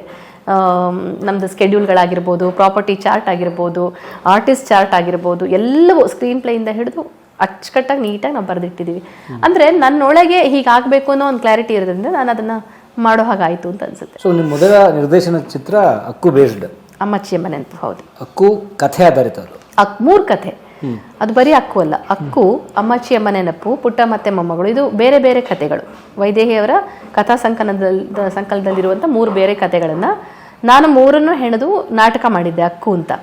ಅದು ಅಮ್ಮಚ್ಚಿ ಸಿನಿಮಾ ಆಗುವಾಗ ಅದೇ ಕಥೆಗಳನ್ನೇ ಸಿನಿಮಾಗೆ ಬೇಕಾದಂಥ ಸಣ್ಣ ಪುಟ್ಟ ಮಾರ್ಪಾಟ್ ಮಾಡಿಕೊಂಡು ನಾಟಕದಲ್ಲಿ ಅಕ್ಕೂನ ಸೆಂಟರ್ ಪಾಯಿಂಟ್ ಮಾಡ್ಕೊಂಡಿದ್ದೆ. ಇಲ್ಲಿ ಅಮ್ಮಚ್ಚಿಗೆ ಸ್ವಲ್ಪ ಜಾಸ್ತಿ ಒತ್ತು ಕೊಟ್ಟು ಅಮ್ಮಚ್ಚಿಯ ಮನೆ ನೆನಪು ಅಂತ ಸಿನಿಮಾ ಮಾಡಿದ್ದು ನಾನು. ಅಂದರೆ ಈ ಕಲಾತ್ಮಕ ಸಿನಿಮಾ ಅಂತಾರಲ್ಲ ಆ ಥರದ ಪ್ಯಾಟರ್ನ್ ಅಥವಾ ಹೇಗೆ? ಇಲ್ಲ ಸರ್, ನನಗೆ ಆ ಸಿನಿಮಾ ಮಾಡುವಾಗ ನನಗೆ ಅದೊಂದು ಇತ್ತು, ಕಲಾತ್ಮಕ ಸಿನಿಮಾ, ಕಮರ್ಷಿಯಲ್ ಸಿನಿಮಾ, ಇದೇನು ಯೋಚನೆ ಮಾಡಬಾರ್ದು. ಒಟ್ಟಲ್ಲಿ ಆ ಸಿನಿಮಾ, ಆ ಕಥೆ ಏನು ನೀಡಿದೆಯೋ ಹಾಗೆ ನಾನು ಸಿನಿಮಾ ಮಾಡಬೇಕು. ಈಗ ಕಲಾತ್ಮಕ ಸಿನಿಮಾ ಅಂದರೆ ಏನು ಮಾಡ್ತೀವಿ, ಆದಷ್ಟು ಎಮೋಷನ್ಸ್ನ ಕಂಟ್ರೋಲ್ ಮಾಡ್ತಾ ಇರ್ತೀವಿ, ಸಹಜವಾಗಿರಬೇಕು ಆ ಥರ ಎಲ್ಲ. ಅದೇ ಕಮರ್ಷಿಯಲ್ ಸಿನಿಮಾ ಏನಂದರೆ ಎಮೋಷನ್ನ 1-2% ಜಾಸ್ತಿ ಮಾಡ್ತಿರ್ತೀವಿ. ಆದರೆ ಇದು ನನಗೇನು ಅನಿಸಿತ್ತು ಅಂದರೆ ನಾವು ಅದೇನು ಮಾಡೋಕ್ಕೆ ಹೋಗ್ಬಾರ್ದು, ಆ ಕತೆಗೆ, ಆ ಸ್ಕ್ರಿಪ್ಟಿಗೆ ಏನು ಬೇಕೋ ಎಷ್ಟು ಬೇಕೋ ಹಾಕ್ಕೊಡ್ತೀನಿ ಅನ್ನೋ ಒಂದು ಆವಾಗ ಕಲ್ಪನೆ ಇತ್ತು. ಸೊ ಹಾಗೆ ಮಾಡಿದಾಗ ನನಗೆ ಹಾಡುಗಳು ಬೇಕು ಅನ್ನಿಸ್ತಿತ್ತು, ಪೂರಕವಾಗಿ ಎಮೋಷನ್ಸಿಗೆ ಪೂರಕವಾಗಿ ಹಾಡಬೇಕು ಅನ್ನಿಸ್ತು. ಏನೇನು ನಂಗೆ ಬೇಕು ಅನ್ನಿಸ್ತು, ಹೇಗಿರಬೇಕು ಅನ್ನಿಸ್ತು ಅಂದ್ಬಿಟ್ಟು ನನ್ನ ಒಂದು ಕಲ್ಪನೆ ಪ್ರಕಾರವಾಗಿ ಮಾಡ್ತಾ ಹೋದೆ. ಮಾಡಿದ್ಮೇಲೆ ಅನ್ನಿಸ್ತು ಅದು ಕಲಾತ್ಮಕನೂ ಅಲ್ಲ, ಕಮರ್ಷಿಯಲ್ ಅಲ್ಲ, ಒಂದು ಬ್ರಿಡ್ಜ್ ಸಿನಿಮಾ. ಆ್ಯಕ್ಚುಲಿ ಬೇಕಾಗಿರೋದು ಇವತ್ತು ಅಂಥದ್ದೇ ಒಂದು ಬ್ರಿಡ್ಜ್ ಸಿನಿಮಾಗಳು. ಈಗ ಕಣಗಾಲ್ ಸಿನಿಮಾಗಳು ತುಂಬ ಜನ ನನಗೆ ಹೇಳಿದ್ರು, ನನಗೆ ಖಂಡಿತ ನಾನು ಮಾಡುವಾಗ ನನಗೆ ಅದು ಆಗಿರಬಹುದು ಅಂತ ಏನೂ ಯೋಚನೆ ಮಾಡಿಲ್ಲ. ಆದರೆ ನಾನು ಕಣಗಾಲ್ ಅವ್ರದ್ದು ದೊಡ್ಡ ಫ್ಯಾನು, ಸುಮಾರು ಸಿನಿಮಾಗಳು ಅವ್ರದ್ದು ನೋಡಿದ್ದೆ. ಆದರೆ ನನಗೆ ಎಷ್ಟೋ ಜನ ಸಿನಿಮಾ ನೋಡಿದವರು ಆ ಕಾಂಪ್ಲಿಮೆಂಟ್ಸ್ ಕೊಡ್ತಾಯಿದ್ರು, ಇದು ಆ ಫ್ಲೇವರಲ್ಲಿ ಬರುತ್ತೆ, ಪುಟ್ಕಣ್ಣ ಕಣಗಾಲ್ ಸಿನಿಮಾಗಳ ಥರ ಬರುತ್ತೆ ಅಂತ ಹೇಳ್ತಿದ್ರು. ಬಟ್ ನಾನು ಅವ್ರು ಹೇಳಿದ್ಮೇಲೆ ಗಮನಿಸಿದಾಗ ಅನ್ನಿಸ್ತು ಹೌದಲ್ವಾ, ಇದು ಅದೇ ಥರ ಅಂದರೆ ಕಥೆನೇ ಮುಖ್ಯ, ಹೀರೋ ಹೀರೋಯಿನ್ ಅಂತ ಏನು ಹೇಳ್ತೀವಿ ಅದು ಅವರ ಸಿನಿಮಾಗಳಲ್ಲಿ ಕಥೆನೇ, ಅದಕ್ಕೆ ಬೇಕಾದಂತೆ ಎಲ್ಲವೂ ಇರುತ್ತೆ. ಸೊ ನಮ್ಮದು ಕಥೆನೇ ಮುಖ್ಯ ಆಗಿರೋದ್ರಿಂದ ಆ ಥರ ಅನ್ನಿಸ್ತಿತ್ತು. ಏನೋ ಇದು ಬ್ರಿಡ್ಜ್ ಮೂವಿ ಅಂತ ಹೇಳ್ಬೋದು ನಾವು. ಓಕೆ, ಅಂದರೆ ಥಿಯೇಟ್ರ್ ತಂದ್ರೆ ಅದನ್ನ. ಹೌದು ಸರ್, ನನಗೆ ಆಶ್ಚರ್ಯ ಆಗುತ್ತೆ. ಇವತ್ತಿಗೆ ಆವತ್ತು ನಮ್ಗೆ ಅದ್ರ ವ್ಯಾಲ್ಯೂ ಗೊತ್ತಾಗಲಿಲ್ಲ. ಇವತ್ತು ಹಿಂತಿರುಗಿ ನೋಡುವಾಗ ಇವತ್ತು ಕಮರ್ಷಿಯಲ್ ಸಿನಿಮಾಗಳೇ 2 ದಿನ 3 ದಿನ ಇರಲ್ಲ ಸರ್. ನಾನು ಮೊನ್ನೆ ಯಾವುದೋ ಸಿನಿಮಾಗೆ ಹೋಗಿದ್ದೆ, ಹೆಸರು ಹೇಳಬಾರ್ದು. ನಾನು ಶುಕ್ರವಾರ ರಿಲೀಸ್ ಆಯಿತು, ಆಸೆಯಿಂದ ಭಾನುವಾರ ಸಿನಿಮಾಕ್ಕೆ ನಮ್ಮನ್ನು ಸೇರಿಸಿ 9 ಜನ, ನಾವು 4 ಜನ ಹೋಗಿದ್ವಿ, 5 ಜನ ಥಿಯೇಟ್ರಲ್ಲಿ ಇದ್ದರು. ಅಂಥ ಸಂದರ್ಭದಲ್ಲಿ ನಮ್ಮ ಅಮ್ಮಚ್ಚಿ ರಿಲೀಸ್ ಆದಾಗ ಬೇರೆ ಏನೂ ನಮಗೆ ಟ್ಯಾಕ್ಟಿಕ್ಸ್ ಗೊತ್ತಿಲ್ಲ, ಆರ್ಗಾನಿಕಾಗಿ ರಿಲೀಸ್ ಮಾಡಿದ್ವಿ. 31 ದಿನಗಳ ಕಾಲ ಥಿಯೇಟ್ರಲ್ಲಿತ್ತು. ನಾನು ಈಗ ವಾಟ್ಸಪ್ ಕೆಲವು ಮೆಮರೀಸ್ ಕೊಡ್ತಾ ಇರತ್ತೆ, ಆ ಗಮನಿಸಿದ್ರೆ 2ನೇ ವಾರ ಕೂಡ ಹೌಸ್ಫುಲ್ ಶೋ ಆಗಿದೆ ಅಂದರೆ ನನಗೆ ನಂಬಕ್ಕಾಗಲ್ಲ. ಎಷ್ಟು ಸ್ಕ್ರೀನು? ಫಸ್ಟ್ಗೆ 40 ಸ್ಕ್ರೀನ್ ಕೊಟ್ಟಿದ್ರು ಎಲ್ಲ ಮಲ್ಟಿಪ್ಲೆಕ್ಸಸ್ಸಲ್ಲಿ. ಸೆಕೆಂಡ್ ವೀಕ್ ಆಗೋ ಹೊತ್ತಿಗೆ ಒಂದು 10ರಿಂದ 12, 15 ಏನೋ ಇತ್ತು. ಲಾಸ್ಟಲ್ಲಿ 2-3 ಸ್ಕ್ರೀನ್ನಲ್ಲಿ ಒಂದು ಆರ್ಕೇಡ್ ಮಾಲು, ಮಂಗಳೂರಿನ ಭಾರತ್ ಸಿನಿಮಾಸು ಮತ್ತು ಇಲ್ಲಿ ವೈಭವ್ ಥಿಯೇಟರ್, ಇದು 3ರಲ್ಲಿ 31 ದಿನಗಳ ಕಾಲ ಓಡಿತ್ತು ಆ ಸಿನಿಮಾ. ಬಜೆಟ್ಟು ನಮ್ಗೆ ಎಷ್ಟು ಅಂದರೆ ಸಿನಿಮಾ ನೋಡಿದವರು ನಿಜವಾಗ್ಲೂ ನಾವು ಮಾಡಿದಿದ್ರೆ ಆ ಬಜೆಟ್ನ ಎಷ್ಟು ಮಾಡಬಹುದಿತ್ತೋ ಅದರಲ್ಲಿ ಒಂದು 60% 70% ನಾವು ಖರ್ಚು ಮಾಡಿದ್ದು. ಅಷ್ಟನ್ನು ಉಳಿದಿದ್ದನ್ನು ನಾವು 30-40% ಅಷ್ಟು ಕಡಿಮೆ ಮಾಡಿದ್ದೀವಿ. ಹೇಗೆ ಅಂದರೆ ಟೆಕ್ನಿಕಲಲ್ಲಿ ಎಲ್ಲೂ ಕಾಂಪ್ರಮೈಸ್ ಮಾಡ್ತಿರ್ಲಿಲ್ಲ ನಾವು. ಆದರೆ ಆರ್ಟಿಸ್ಟ್ ಉಳ್ಕೊಂಡಿದ್ದು ಹೇಗೆ, ನಾವು ಯಾವ ಹೋಟೆಲ್ಗಳು ಮಾಡಿಲ್ಲ. ಹೋಟೆಲ್ಗೆ ಲಕ್ಷಾನುಗಟ್ಟಲೆ ಖರ್ಚಾಗುತ್ತೆ. ನಮ್ಮ ಮನೆಯವರ ಚಿಕ್ಕಮ್ಮನ ಮನೆ ಇತ್ತು, ಮತ್ತು ನಮ್ಮ ಟೀಮಲ್ಲಿ ಒಬ್ರು ಗೀತಾ ಸುರತ್ ಕಲಿತಿದ್ರು, ಅವ್ರ ಫ್ರೆಂಡ್ ಮನೆ ಇತ್ತು ಹರೀಶ್ ಅಂತ, ಅವ್ರ ಮನೆ ನಮಗೆ ಫ್ರೀಯಾಗಿ ಕೊಟ್ಟಿದ್ರು. ಸೊ ಒಂದು ಬಂಗ್ಲಾ ಅಂದರೆ ಅಲ್ಲೆಲ್ಲ ಹಾಗೆ ದಕ್ಷಿಣ ಕನ್ನಡದಲ್ಲಿ ಒಂದು 4-5 ಬೆಡ್ರೂಮ್ ಇರುವಂಥ ಮನೆನ ಕಟ್ಟಿ ಅವ್ರು ಮುಂಬೈನಲ್ಲೋ ದುಬೈನಲ್ಲೋ ಇರ್ತಾರೆ. ನಮ್ಮ ಅದೃಷ್ಟಕ್ಕೆ ಅಂತ 2 ಮನೆಗಳು ಸಿಕ್ಕಿದ್ವು. ಒಂದರಲ್ಲಿ ಆರ್ಟಿಸ್ಟ್ ಫುಲ್ಲು ಇದ್ವಿ, ಒಂದರಲ್ಲಿ ಟೆಕ್ನಿಷಿಯನ್ಸ್ ಇದ್ವಿ. 1-1.5 ಕಿಲೋಮೀಟರ್ ಒಳಗೆ ಎಲ್ಲ ಲೊಕೇಶನ್ಸು, ಟ್ರಾನ್ಸ್ಪೋರ್ಟೇಷನ್ನೇ ಇಲ್ಲ. ಕ್ಯಾಮ್ರಾ ಬಿಟ್ಟರೆ ಕ್ಯಾಮ್ರಾ ಒಂದು ಅವ್ರು ಇಟ್ಕೊಳ್ಳೋರು, ಅವ್ರ ಕ್ಯಾಮ್ರಾ ಜೊತೆ ಬದಿ ಉಳ್ದಂಗೆ ಆರ್ಟಿಸ್ಟ್ ಹೀರೋಯಿನ್ ಸಮೇತ ನಡ್ಕೊಂಡು, ನಮ್ಮ DOPs ಸಮೇತ ಎಲ್ಲ ನಡ್ಕೊಂಡು ಹೋಗ್ತಾ ಇದ್ವಿ. ಏನು 1-1.5 ಕಿಲೋಮೀಟ್ರು ವಿತ್ ಕಾಸ್ಟ್ಯೂಮೇ ಹೋಗ್ಬಿಡತ್ತೆ, ಶೂಟಿಂಗ್ ಮಾಡ್ಕೊಂಡು ಬರ್ತಿದ್ವಿ. ಆ ಥರ ಮತ್ತೆ ಊಟನೂ ಅಷ್ಟು ಎಲ್ಲ ಒಂದು ಹೋಮ್ಲಿ ಅಟ್ಮಾಸ್ಫಿಯರಲ್ಲಿ ನಾವು ಶೂಟ್ ಮಾಡಿದ್ದು. ಹಾಗಾಗಿ ನಮಗೆ ಆ ಥರ ಮಾಡಲಿಕ್ಕೆ ಸಾಧ್ಯ ಆಯಿತು. ಒಂದು ನಾಟಕದ ಫೆಸ್ಟಿವಲ್ ಮಾಡಿದಾಗ ಮಾಡಿಬಿಟ್ಟಿದ್ದೀರಿ. ಎಲ್ಲರೂ ಅದೇ ಹೇಳ್ತಾರೆ. ಎಲ್ಲರೂ ಏನು ಹೇಳ್ತಾರೆ ಗೊತ್ತಾ, ನಾನೊಬ್ಬಳೇ ಅಲ್ಲಿ ಬೇರೆನೇ ಲೋಕದಲ್ಲಿ ಬೇರೆ, ಯಾಕಂದ್ರೆ ನನಗೆ ಜವಾಬ್ದಾರಿ ಇತ್ತು. ಉಳಿದವರೆಲ್ಲ ನನಗೆ ಪಿಕ್ನಿಕ್ ಬಂದಂಗಿತ್ತಪ್ಪ, ನಮ್ಗೆ ಟೂರ್ ಬಂದಂಗಿತ್ತಪ್ಪ ಅನ್ನೋರು.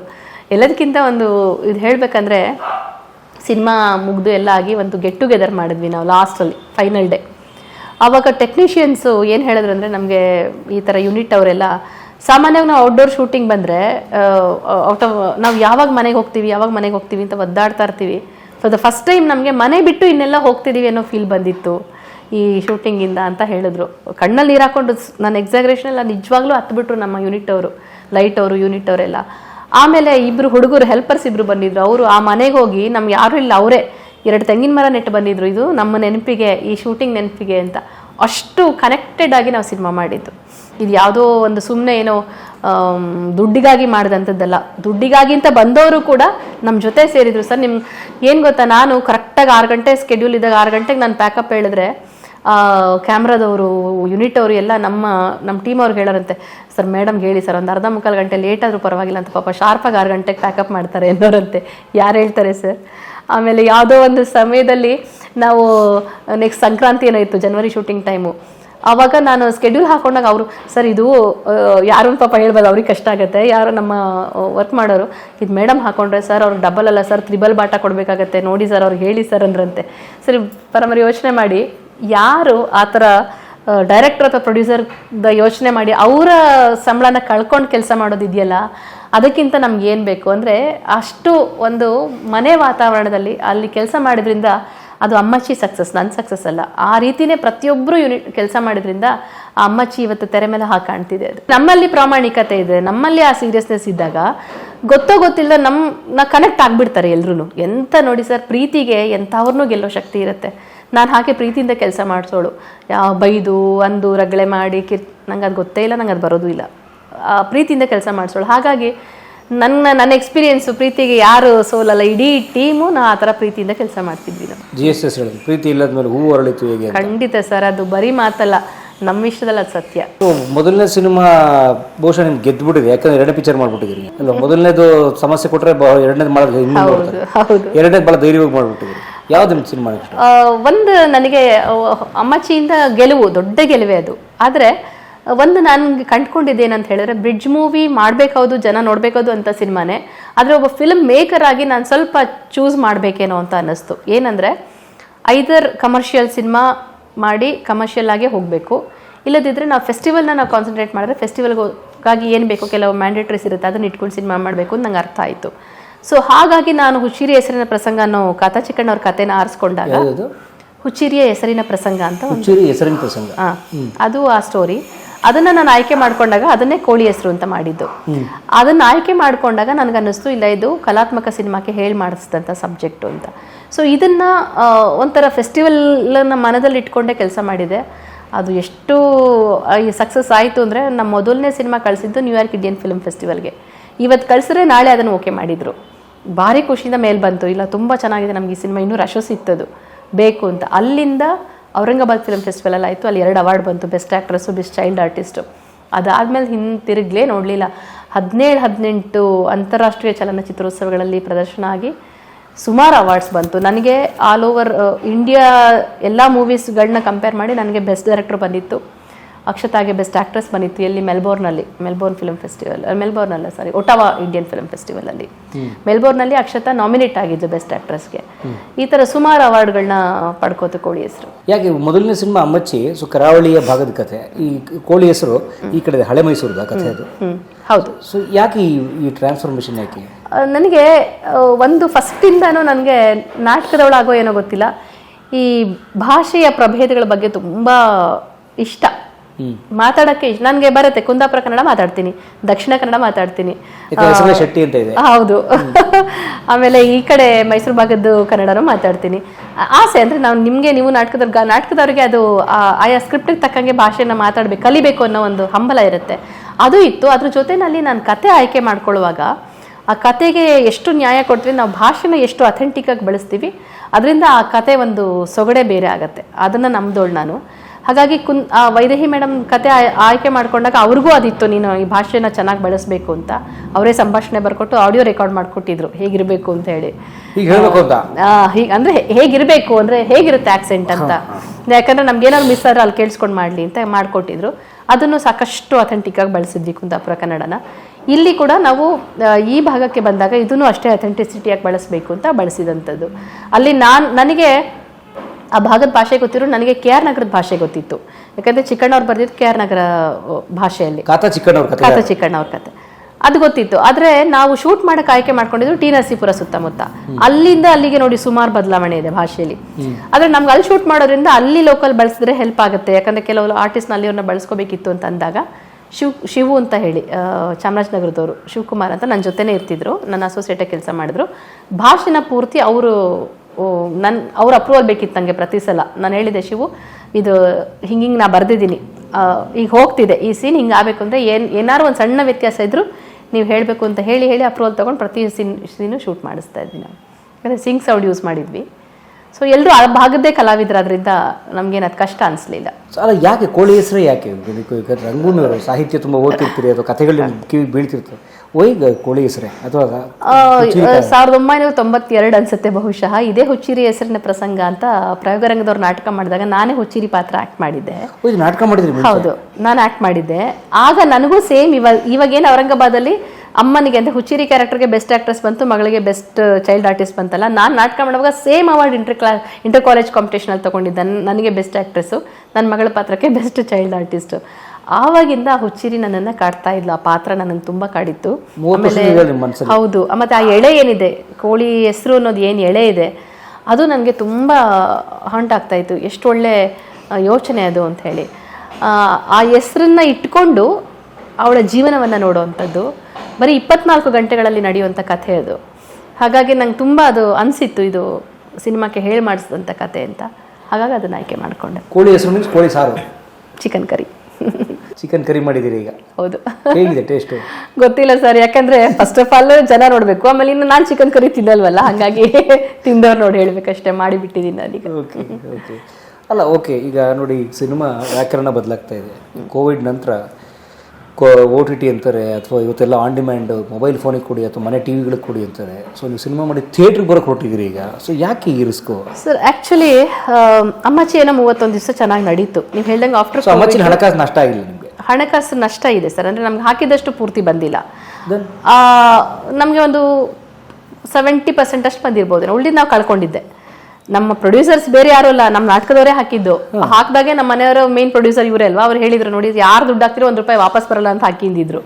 ಹಂಗೆ ಹಾಕಿದ್ದವರು ಪಾಪ ಏನೋ ಒಂದು ಅಷ್ಟೋ ಇಷ್ಟೋ ಬಂತು ಅಂತಂದ್ರೆ ನಮಗೆ ಗೊತ್ತಿತ್ತು. ಯಾಕಂದ್ರೆ ಕಷ್ಟ ಇದೆ ಸರ್. ನಮ್ಮದು ಮಲ್ಟಿಪ್ಲೆಕ್ಸಲ್ಲಿ ರಿಲೀಸ್ ಆಗಿ 31 ಡೇಸ್ ಓಡಿದ್ರೆ ಅದು ಆ ರೀತಿ ಸಕ್ಸಸ್ ಆದರೂ ಫಿನಾನ್ಷಿಯಲ್ ಸಕ್ಸಸ್ ಆಗೋಕ್ಕಾಗಲ್ಲ. ಯಾಕಂದ್ರೆ ಸಿಂಗಲ್ ಥಿಯೇಟ್ರ್ಗಳಲ್ಲಿ ಅಷ್ಟು ದಿನ ಓಡಿದ್ರೆ ಮಾತ್ರ ನಮಗೆ ಹಣಕಾಸಲ್ಲಿ ಇದಾಗೋದು. ಯಾಕಂದರೆ 50-50 ಇರುತ್ತೆ, ಮಲ್ಟಿಪ್ಲೆಕ್ಸ್ಗೂ ನಮಗೂ 50-50.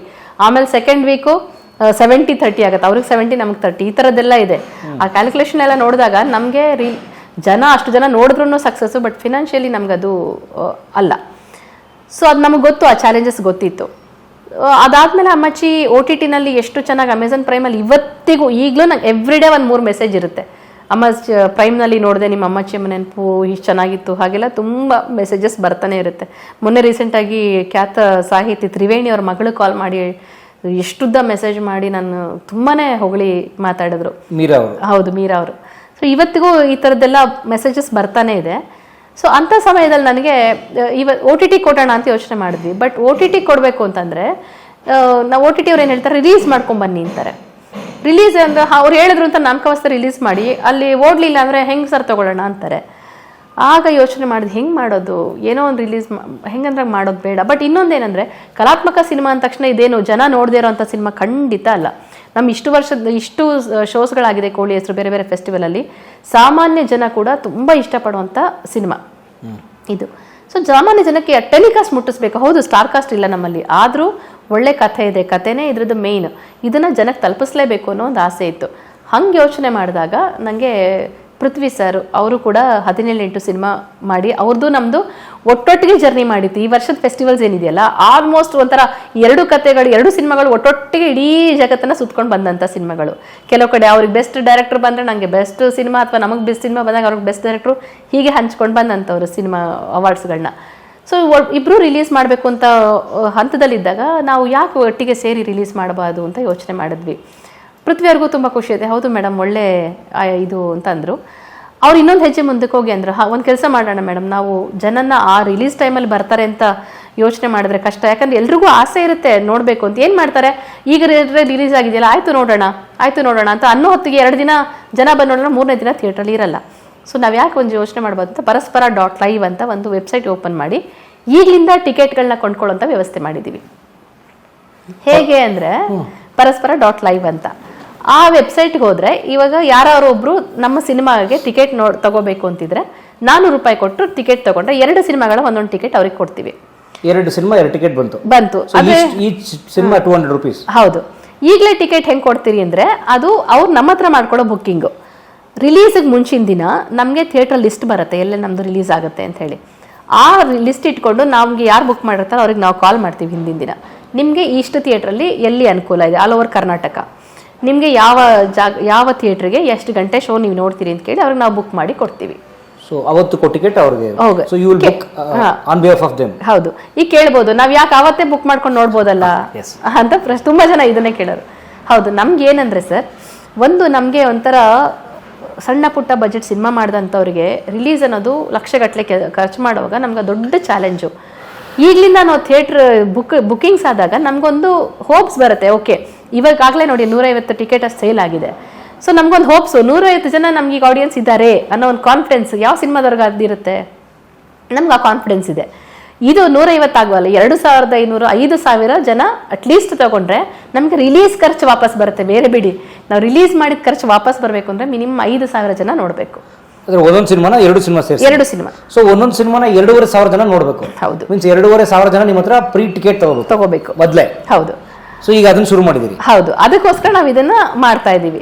ನಮ್ಗೆ ಇದು ಕಷ್ಟ. ಹೌದು, ನಾವು ಅಷ್ಟು ಜನದ ಲಿಸ್ಟ್ ಇಟ್ಕೋಬೇಕು, ಹಿಂದಿನ ದಿನ ನಾವು ಅವ್ರಿಗೆ ಫೋನ್ ಮಾಡಿ ಟಿಕೆಟ್ ಕೊಡಬೇಕು, ಇದೆಲ್ಲ ನಮಗೆ ಕೆಲಸ ಇದೆ. ಆದರೆ ನಾವು ಆ ಥರ ನಾವು ಸೀರಿಯಸ್ನೆಸ್ ಇಂದ ಕೆಲಸ ಮಾಡದೆ ಹೋದರೆ ಸುಮ್ಮನೆ ಏನೋ ರಿಲೀಸ್ ಮಾಡ್ತೀವಿ, ಮತ್ತೆ ಜನನ ದೂರ್ತೀವಿ. ನೋಡಪ್ಪ ಇವ್ರು ಥಿಯೇಟ್ರಿಗೆ ಯಾಕೆ ಸರ್ ಬರ್ತಾರೆ, ಅವ್ರಿಗೂ ಸಾಕಷ್ಟು ಏನೇನೋ ಕೆಲಸಗಳಿರುತ್ತೆ. ನಮ್ಮ ಸಿನಿಮಾ ಚೆನ್ನಾಗಿದೆ ಅಂತ ಪ್ರೂವ್ ಮಾಡ್ಬೇಕು, ಅವ್ರಿಗೆ ಗೊತ್ತಿರಬೇಕಲ್ಲ. ಮತ್ತೆ ಮೌತ್ ಟು ಮೌತ್ ಹೋಗಿ ಜನಕ್ಕೆ ತಲುಪಬೇಕು. ಆ ತಲುಪೋ ಹೊತ್ತಿಗೆ ಇಲ್ಲಿ ಥಿಯೇಟ್ರಲ್ಲಿ ಸಿನಿಮಾನೇ ಇರಲ್ಲ. ಇವೆಲ್ಲ ಚಾಲೆಂಜಸ್ ಗೊತ್ತಲ್ವಾ. ಅದಕ್ಕೆ ನಾವು ಈ ಒಂದು ಕಷ್ಟ ಆದರೂ ಕೂಡ ಆ ಕಷ್ಟನ ತಗೊಂಡು ಈ ಕೆಲಸನ ಮಾಡ್ತಾ ಇದ್ದೀವಿ. ಸೊ ಎಷ್ಟು ದಿವಸ ಆಯ್ತು ಬುಕ್ಕಿಂಗ್ ಓಪನ್ ಮಾಡಿ? 1 ವಾರ ಆಯಿತು. ಒಂದು ವಾರ ಆಯಿತು. ಮತ್ತು ಅದರಲ್ಲಿ 2 ಥರ ಇದೆ. ಒಂದು ಬೈ ಟಿಕೆಟ್ಸ್ ಅಂತ. ಸೊ ಆ ಥರ ಟಿಕೆಟ್ ತೊಗೋಬೋದು. 400 ರೂಪಾಯಿಗೆ ಎರಡು ಸಿನಿಮಾ, ಆ ಥರ 800 4 ಟಿಕೆಟು 5 ಟಿಕೆಟ್ 10 ಟಿಕೆಟ್ ಎಷ್ಟಾದ್ರು ತೊಗೋಬೋದು. ಜೊತೆನಲ್ಲಿ ಇನ್ನು ಡೊನೇಟ್ ಟು ದ ಕಾಸ್ ಅಂತ ಒಂದು ಆಪ್ಷನ್ ಇದೆ. ಅಂದರೆ ಕೆಲವ್ರಿಗೆ ಏನು ಅನ್ಸುತ್ತೆ, ನಾನು ಆಲ್ರೆಡಿ ಸಿನಿಮಾ ನೋಡಿದ್ದೀನಿ ಅಂತಿರ್ಬೋದು. ಅಥವಾ ಕೆಲವ್ರು ಏನು ಮಾಡಿದ್ರೆ, US ಅಲ್ಲಿ ಯಾರೋ ಇರೋರು ಮೊನ್ನೆ ಹಾಗೆ ಮಾಡಿದ್ರು, ನನಗೆ ಗೊತ್ತಾಯಿತು ಬಟ್ ನಾನು US ಅಲ್ಲಿ ಇದ್ದೀನಿ, ನಾನು ಸಿನಿಮಾ ನೋಡೋಕ್ಕಾಗಲ್ಲ, ಬಟ್ ನನ್ನಿಂದ ಇಷ್ಟು ಕಾಂಟ್ರಿಬ್ಯೂಷನ್, ಒಂದು 5,000 ರೂಪಾಯಿ ಕಾಂಟ್ರಿಬ್ಯೂಷನ್ ಅಂತ ತಗೊಳ್ಳಿ ಅಂತ ಕೊಟ್ಟಿದ್ದಾರೆ. ಅದಕ್ಕೆ ಒಂದು ಆಪ್ಷನ್ ಇದೆ, ಡೊನೇಟ್ ಟು ದ ಕಾಸ್ ಅಂತ ಇದೆ. ಹಾಗೆ ಅವ್ರು ಮಾಡ್ಬೋದು. ನಾವು ಅದನ್ನ ಏನು ಮಾಡ್ತೀವಿ ಅಂದರೆ 5,000 ರೂಪಾಯಿ ಸುಮ್ಮನೆ ಇಟ್ಕೊಡಲ್ಲ. ಅದಕ್ಕೆ ಎಷ್ಟು ಟಿಕೆಟ್ ಆಗುತ್ತೋ ಅದು ನಾವು ಯಾವುದೋ ಒಂದು ಕಾಲೇಜಿಗೋ ಅಥವಾ ಸಾಹಿತ್ಯ ಆಸಕ್ತಿ ಇರುವಂಥ ಮಕ್ಕಳಿಗೋ ಕೊಟ್ಟು ಕಳಿಸ್ಬೇಕು ಅಂತ ಪ್ಲಾನ್ ಮಾಡಿದ್ವಿ. ಒಟ್ಟಿನಲ್ಲಿ ಜನನ ಮೊಬಿಲೈಸ್ ಮಾಡಬೇಕಾದ್ರಿಂದ ಅಂತ. ಯಾವತ್ತು ಫಿಲ್ಮ್ ರಿಲೀಸ್? 26 ಜನವರಿ ಗಣರಾಜ್ಯೋತ್ಸವಕ್ಕೆ. 2 ಸಿನಿಮಾ ಒಟ್ಟಿಗೆ? 2 ಸಿನಿಮಾ ಒಟ್ಟಿಗೆ ಸರ್. ಇದು ಒಂಥರ ಬಹುಶಃ ಕನ್ನಡ ಅಲ್ಲ, ಇಂಡಿಯನ್ ಹಿಸ್ಟ್ರಿನಲ್ಲೇ ಇದು ಫಸ್ಟ್ ಟೈಮ್ ಈ ಥರ ಇಬ್ಬರು ಸೇರಿ ರಿಲೀಸ್ ಅಂತ ಮಾಡ್ತಾರೆ. ಯಾರನ್ನು ಕೇಳಿದ್ರು ತುಂಬ ಖುಷಿ ಪಟ್ಟರು, ಮಾಡಿ ಒಳ್ಳೆ ಐಡಿಯಾ ಅಂತ ಹೇಳಿ. ಆದರೆ ಒಟ್ಟೊಟ್ಟಿಗೆ ರಿಲೀಸ್ ಅಂತ ಕೂಡ ಆಡಿಯನ್ಸ್ ಏನು ಒಟ್ಟಿಗೆ ಬ್ಯಾಕ್ ಟು ಬ್ಯಾಕ್ ನೋಡ್ಬೇಕಂತಿಲ್ಲ. ಇವತ್ತೆಲ್ಲ ಬೆಂಗಳೂರಲ್ಲಿ ಇರ್ತೀವಿ, 26ನೇ ತಾರೀಕು ನೀವು ಬೆಂಗಳೂರಲ್ಲಿ ಇರ್ತೀವಿ, ಬೆಂಗಳೂರಲ್ಲಿ ಒಂದು ಆಯ್ಕೆ ಮಾಡ್ಕೊಂಡು ಸಿನಿಮಾ ನೋಡ್ತೀರಿ. 2 ದಿನ ಬಿಟ್ಟು ನೀವು ಮಂಗಳೂರಲ್ಲಿ ಇರ್ತೀರಿ ಅಂದರೆ ಅಲ್ಲಿಗೆ ಟಿಕೆಟ್ ಮಾಡ್ಕೋಬೋದು ನೀವು. ಹಾಗೆ ಯಾವತ್ತು ಒಂದು ವಾರದಲ್ಲಿ ಯಾವತ್ತು ಬೇಕಾದ್ರೂ ನಿಮ್ಮ ಆಯ್ಕೆ ಪ್ರಕಾರ ಟಿಕೆಟ್ಸ್ ನಾವು ಕೊಡ್ತೀವಿ. ಅಲ್ಲ, ಈ 2 ಒಟ್ಟಿಗೆ ರಿಲೀಸ್ ಅಂತಾರಲ್ಲ, ಒಂದೇ ಉದಾಹರಣೆಗೆ ಒಂದೇ ಸೆಟ್ ಆಫ್ ಥಿಯೇಟರ್ಸ್ ಅಲ್ಲಿ 2 ಸಿನಿಮಾ ಬೇರೆ ಬೇರೆ ಶೋ ಉದಾಹರಣೆಗೆ ಬೆಳಗ್ಗೆ ನಿಮ್ದಿದ್ರೆ ಮಧ್ಯಾಹ್ನ ಅವರು ಇರುತ್ತೆ. ಹೌದು, ಅವೈಲಬಿಲಿಟಿ ಮೇಲೆ ಅವರು ನಮಗೆ ಥಿಯೇಟರ್ನ ಕೊಡ್ತಾರೆ. ಬಟ್ ಆ ಪ್ರೊಸೆಸ್ ಏನಿದೆ, ಇವಾಗ ಟ್ರೈಲರ್ ರಿಲೀಸ್ ಆಗಿರ್ಬೋದು, ಪ್ರೆಸ್ ಮೀಟ್ ಆಗಿರ್ಬೋದು, ಮತ್ತು ಈ ಪರಸ್ಪರ.live ಇದೆಲ್ಲವೂ ಒಟ್ಟಿಗೆ ಮಾಡ್ತಾ ಇದ್ದೀವಿ ನಾವು. ನೈಸ್. ಓಕೆ. ನಮ್ಮ ಆಡಿಯನ್ಸ್ ಅವ್ರಿಗೂ ಇರ್ತಾರೆ, ಅವ್ರ ಆಡಿಯನ್ಸ್ ನಮಗೂ ಇರ್ತಾರೆ. ಎಲ್ಲದಕ್ಕಿಂತ ಹೆಚ್ಚಾಗಿ ಸರ್ ಇದು ಕನ್ನಡದ ಹೆಮ್ಮೆ ಸರ್. ಇದು ನಮ್ಮದು ನಾವು ಹೇಳ್ಕೊಳಕ್ಕೆ ಮುಜುಗರ ಆದರೂ ಕೂಡ ಹೇಳ್ತಾ ಇದ್ದೀನಿ, ಅಷ್ಟು ದೊಡ್ಡ ದೊಡ್ಡ ಫೆಸ್ಟಿವಲಲ್ಲಿ ಅಷ್ಟು ಒಳ್ಳೊಳ್ಳೆ ಅವಾರ್ಡ್ಸ್ ತಗೊಂಡಿರುವಂಥದ್ದು. ಇವತ್ತಿಗೆ ಬಾಲಿವುಡ್ ಅಂತ ಹೇಳೋದಕ್ಕಿಂತ ಭಾರತೀಯ ಸಿನಿಮಾದ ಪ್ಯಾರಲಲ್ ಸಿನಿಮಾ ಅಂತ ಏನಿದೆ, ಆ ಪ್ಯಾರಲಲ್ ಸಿನಿಮಾ ಮಟ್ಟದಲ್ಲಿ ನಮ್ಮ ಕೋಳಿ ಹೆಸರು ಆಗಿರ್ಬೋದು, 17 ಆಗಿರ್ಬೋದು, ನಾನು ಗೊತ್ತಿದೆಯೋ ಗೊತ್ತಿಲ್ಲ, ಆದರೆ ನಮ್ಮ ಕೋಳಿ ಹೆಸರು ಬಗ್ಗೆ ಗೊತ್ತಿದೆ. 17 ಸಿನಿಮಾ ಬಗ್ಗೆ ಭಾರತೀಯ ಮಟ್ಟದಲ್ಲಿ ರೆಕಗ್ನೈಸ್ ಆಗಿರುವಂಥ ಸಿನಿಮಾಗಳು. ಅಂಥ ಸಿನಿಮಾಗಳನ್ನ ಜನಕ್ಕೆ ತೋರಿಸುವಂಥದ್ದು ನಮ್ಮ ಜವಾಬ್ದಾರಿ.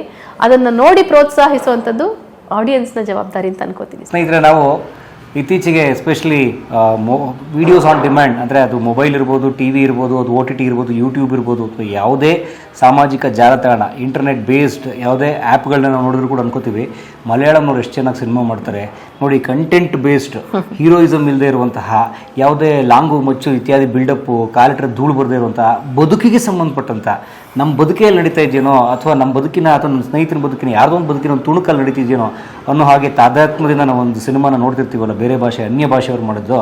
ಆವಾಗ ಇನ್ನೊಂದು ಪುಟ್ಟದನ್ನು ಕೂಡ ನಾವು ಹೇಳ್ತೀವಿ, ಏನಂದರೆ ನಮ್ಮಲ್ಲಿ ಯಾಕೆ ಮಾಡ್ತಾ ಇಲ್ಲ, ಕನ್ನಡಿಗರು ಮಾಡ್ಬೋದಲ್ಲ ನೋಡಿ, ಇನ್ನೂ ಅವರು ಆ ಥರದ್ದು ಈ ಥರದ್ದು ಮಾಡ್ತಾರೆ ಅಂತ. ಆದರೆ ಆ ಮಾತನ್ನು ಸುಳ್ಳಾಗಿಸ್ಲಿಕ್ಕೆ ಬರ್ತಿರೋಂಥ ಸಿನಿಮಾಗಳೇ 17 ಮತ್ತು ಕೋಳಿ ಹೆಸರು ಎರಡೂ ಕೂಡ. ನಾವು ಹೇಳ್ತೀವಲ್ಲ, ಖಂಡಿತ ಅದು ಆರ್ಟ್ ಸಿನಿಮಾ ಅಲ್ಲ ಸ್ನೇಹಿತರೆ, ಆರ್ಟ್ ಸಿನಿಮಾ ಅಲ್ಲ. ನಾವು ಮೊದಲು ಈಗ ಒಂದು 30-40 ವರ್ಷದಿಂದ ಆರ್ಟ್ ಸಿನಿಮಾ ಅಂತಂದರೆ ಡಲ್ ಲೈಟು ಕಾಣಲ್ಲ, ತಣ್ಣಗೆ ಹೋಗುತ್ತೆ, ಹಾಗೇನೂ ಅಲ್ಲ ಸ್ನೇಹಿತರೆ. ನಿಜವಾದ cinema, pure film, true film ಅಂತ ಹೇಳೋಕ್ಕೆ ಇಷ್ಟಪಡ್ತೀನಿ. ಅಲ್ಲಿ ಸಹಜವಾದ ನಮ್ಮ ಬದುಕಿನ ಸುತ್ತಲಿನ ಕಥೆಗಳು, ಆದರೆ ಅಷ್ಟೇ ಇಂಟ್ರೆಸ್ಟಿಂಗ್ ಆಗಿ, ಅಷ್ಟೇ ಮನರಂಜನಾತ್ಮಕವಾಗಿ ಹೇಳುವಂಥ ಕಥೆಗಳು ಈಗ ನಮ್ಮ ಮುಂದೆ ಬರ್ತಾ ಇದ್ದಾವೆ. ಅವು 2 ತಾಜಾ ಉದಾಹರಣೆ, ನಮ್ಮ ಚಂಪಾ ಶೆಟ್ಟಿ ಅವರ ನಿರ್ದೇಶನದ ಕೋಳಿ ಹೆಸರು ಮತ್ತು ನಮ್ಮ ಪೃಥ್ವಿ ಕೋಣಂದೂರು ನಿರ್ದೇಶನದ 17 2 ಸಿನಿಮಾಗಳು ನಾನು ನೋಡಿದ್ದೀನಿ ಸ್ನೇಹಿತರೆ ಈಗಾಗಲೇ. ಆದರೆ ನಿಮ್ಮ ಮುಂದೆ ಮಾಡಿ ತೋರಿಸ್ತೇನೆ. ಪರಸ್ಪರ.live ಈ ವೆಬ್ಸೈಟಲ್ಲಿ ನೋಡಿ, ಓಪನ್ ಆಗಿದೆ ಪರಸ್ಪರ.live ವೆಬ್ಸೈಟು. ಇಲ್ಲಿ ಟಿಕೆಟ್ ಅಂತಿದೆ, ಕ್ಲಿಕ್ ಮಾಡಿದ್ರೆ ಬರ್ತದೆ. ನಾನು ಮಕ್ಳಿಗೂ ತಗೋಬೇಕು ಮೇಡಮ್, ಚಿಕ್ಕ ಮಕ್ಳಿಗೂ ಇಲ್ಲ ಬೇಕಾಗಲ್ಲ ನೋಡಿ. ನಾನು ಒಟ್ಟು 4 ಟಿಕೆಟ್ನ ಖರೀದಿಸ್ತಾ ಇದ್ದೀನಿ ಸ್ನೇಹಿತರೆ. 2 ನಮ್ಮ ಕುಟುಂಬಕ್ಕೆ, 2 ನಮ್ಮ ಕ್ಯಾಮ್ರಾಮನ್ ಅವ್ರ ಕುಟುಂಬಕ್ಕೆ. ಸೊ ಒಟ್ಟು 4 ಟಿಕೆಟು ನನ್ನ ಕಡೆಯಿಂದ ನಾನು ಮಾಡ್ತಾಯಿದ್ದೀನಿ. ದಯಮಾಡಿ ನೀವು ಮಾಡಿ. ಏನಿಲ್ಲ, ನಾವು ಸಿನಿಮಾ ಬಿಡುಗಡೆ ಆದಮೇಲೆ ಹಿಂದಿನ ದಿನ ಅಥವಾ ಸಿನಿಮಾಗೆ ಹೋಗೋಕ್ಕೆ ಮುಂಚೆ ಮಾಡ್ತೀವಲ್ಲ, ಅದನ್ನು ಒಂದು 15 ದಿವಸ ಮೊದಲು ಮಾಡಬೇಕು, 1 ತಿಂಗಳು ಮೊದಲು ಮಾಡಬೇಕು ಅಷ್ಟೇ ಸ್ನೇಹಿತರೆ. ದಯಮಾಡಿ ಪರಸ್ಪರ.liveನಲ್ಲಿ ಕನ್ನಡಿಗರಿಗೋಸ್ಕರ, ಕನ್ನಡಕ್ಕೋಸ್ಕರ, ಕನ್ನಡದ ಒಳ್ಳೆಯ 2 ಸಿನಿಮಾಗಳಿಗೋಸ್ಕರ ನಿಮ್ಮ 200 ರೂಪಾಯಿಗಳನ್ನು ಮುಂಗಡವಾಗಿ ಕೊಡಿ ಅಂತ ಅಷ್ಟೇ ಅವ್ರು ಕೇಳ್ದಿಲ್ಲ ಸ್ನೇಹಿತರೆ. ದಯಮಾಡಿ ಮಾಡಿಕೊಡಿ ಅಂತ ನಿಮ್ಮ ಎಲ್ಲರೂ ಮೇಡಮ್ ಪರವಾಗಿ ನಾನು ನಿಮ್ಮಲ್ಲಿ ಕೇಳ್ಕೊತಾ ಇದ್ದೀನಿ. ಪರಸ್ಪರ.live ವೆಬ್ಸೈಟಲ್ಲಿ ಟಿಕೆಟ್ ಸಿಗುತ್ತೆ, ತಗೊಳ್ಳಿ. ಸೊ ಅದೆಲ್ಲ ಫೋನ್ಪೇ ಗಿನ್ಪೇಗೆಲ್ಲ ಹೋಗಿ ಅದು ಆರಾಮಾಗಿ ಟಿಕೆಟ್ ಆಗುತ್ತೆ. ನಿಮ್ಮ ಮೊಬೈಲ್ ಇರುತ್ತೆ, ಅವ್ರು ನಿಮಗೆ ಎಲ್ಲಿಗೆ ಬೇಕೋ ಅಲ್ಲಿ ಟಿಕೆಟ್ ಕೊಡ್ತಾರೆ ಅಂತ ಕೇಳ್ತಾ, ಮೇಡಮ್ ಶುಭವಾಗಲಿ ನಿಮಗೆ. Thank you so much. ಎಲ್ಲರೂ ಈ ಥರ ವಿಡಿಯೋಗಳು ಮಾಡೋರು ಸಾಮಾನ್ಯವಾಗಿ ನಮ್ಮಿಂದ ಏನೋ ಬಯಸಿ ಬಂದಿರ್ತಾರೆ, ಆದರೆ ನೀವು ನೀವೇ ಇದೊಂದು ಆಶಯ ಸಕ್ಸಸ್ ಆಗಲಿ ಅನ್ನೋ ಪ್ರೀತಿ ಇಟ್ಕೊಂಡು ಬಂದಿದ್ದು ಅಲ್ಲದೆ ಟಿಕೆಟು ತೊಗೊಂಡು ಪ್ರೋತ್ಸಾಹ ಮಾಡ್ತೀನಿ ಅಂತ ಹೇಳ್ತಿದ್ದೀರಿ. ನಿಜವಾಗ್ಲೂ ನಿಮ್ಮ ಇಡೀ ಕಲಾ ಮಾಧ್ಯಮಕ್ಕೆ ನಮ್ಮ ಎರಡೂ ಚಿತ್ರತಂಡದ ಪರವಾಗಿ ಥ್ಯಾಂಕ್ಸ್. ಈ ನಿಮ್ಮ ಸಹೋದರಿನ ಈ ನನ್ನ ಸಹೋದರಿಯನ್ನು ಬೆಂಬಲಿಸೋದು ನಿಮ್ಮ ಕರ್ತವ್ಯ. ಕನ್ನಡಿಗರು ವಿಶಾಲ ಹೃದಯದವರು, ಅದನ್ನು ಪ್ರೂವ್ ಮಾಡೋಣ. ಶುಭವಾಗಲಿ. Thank you.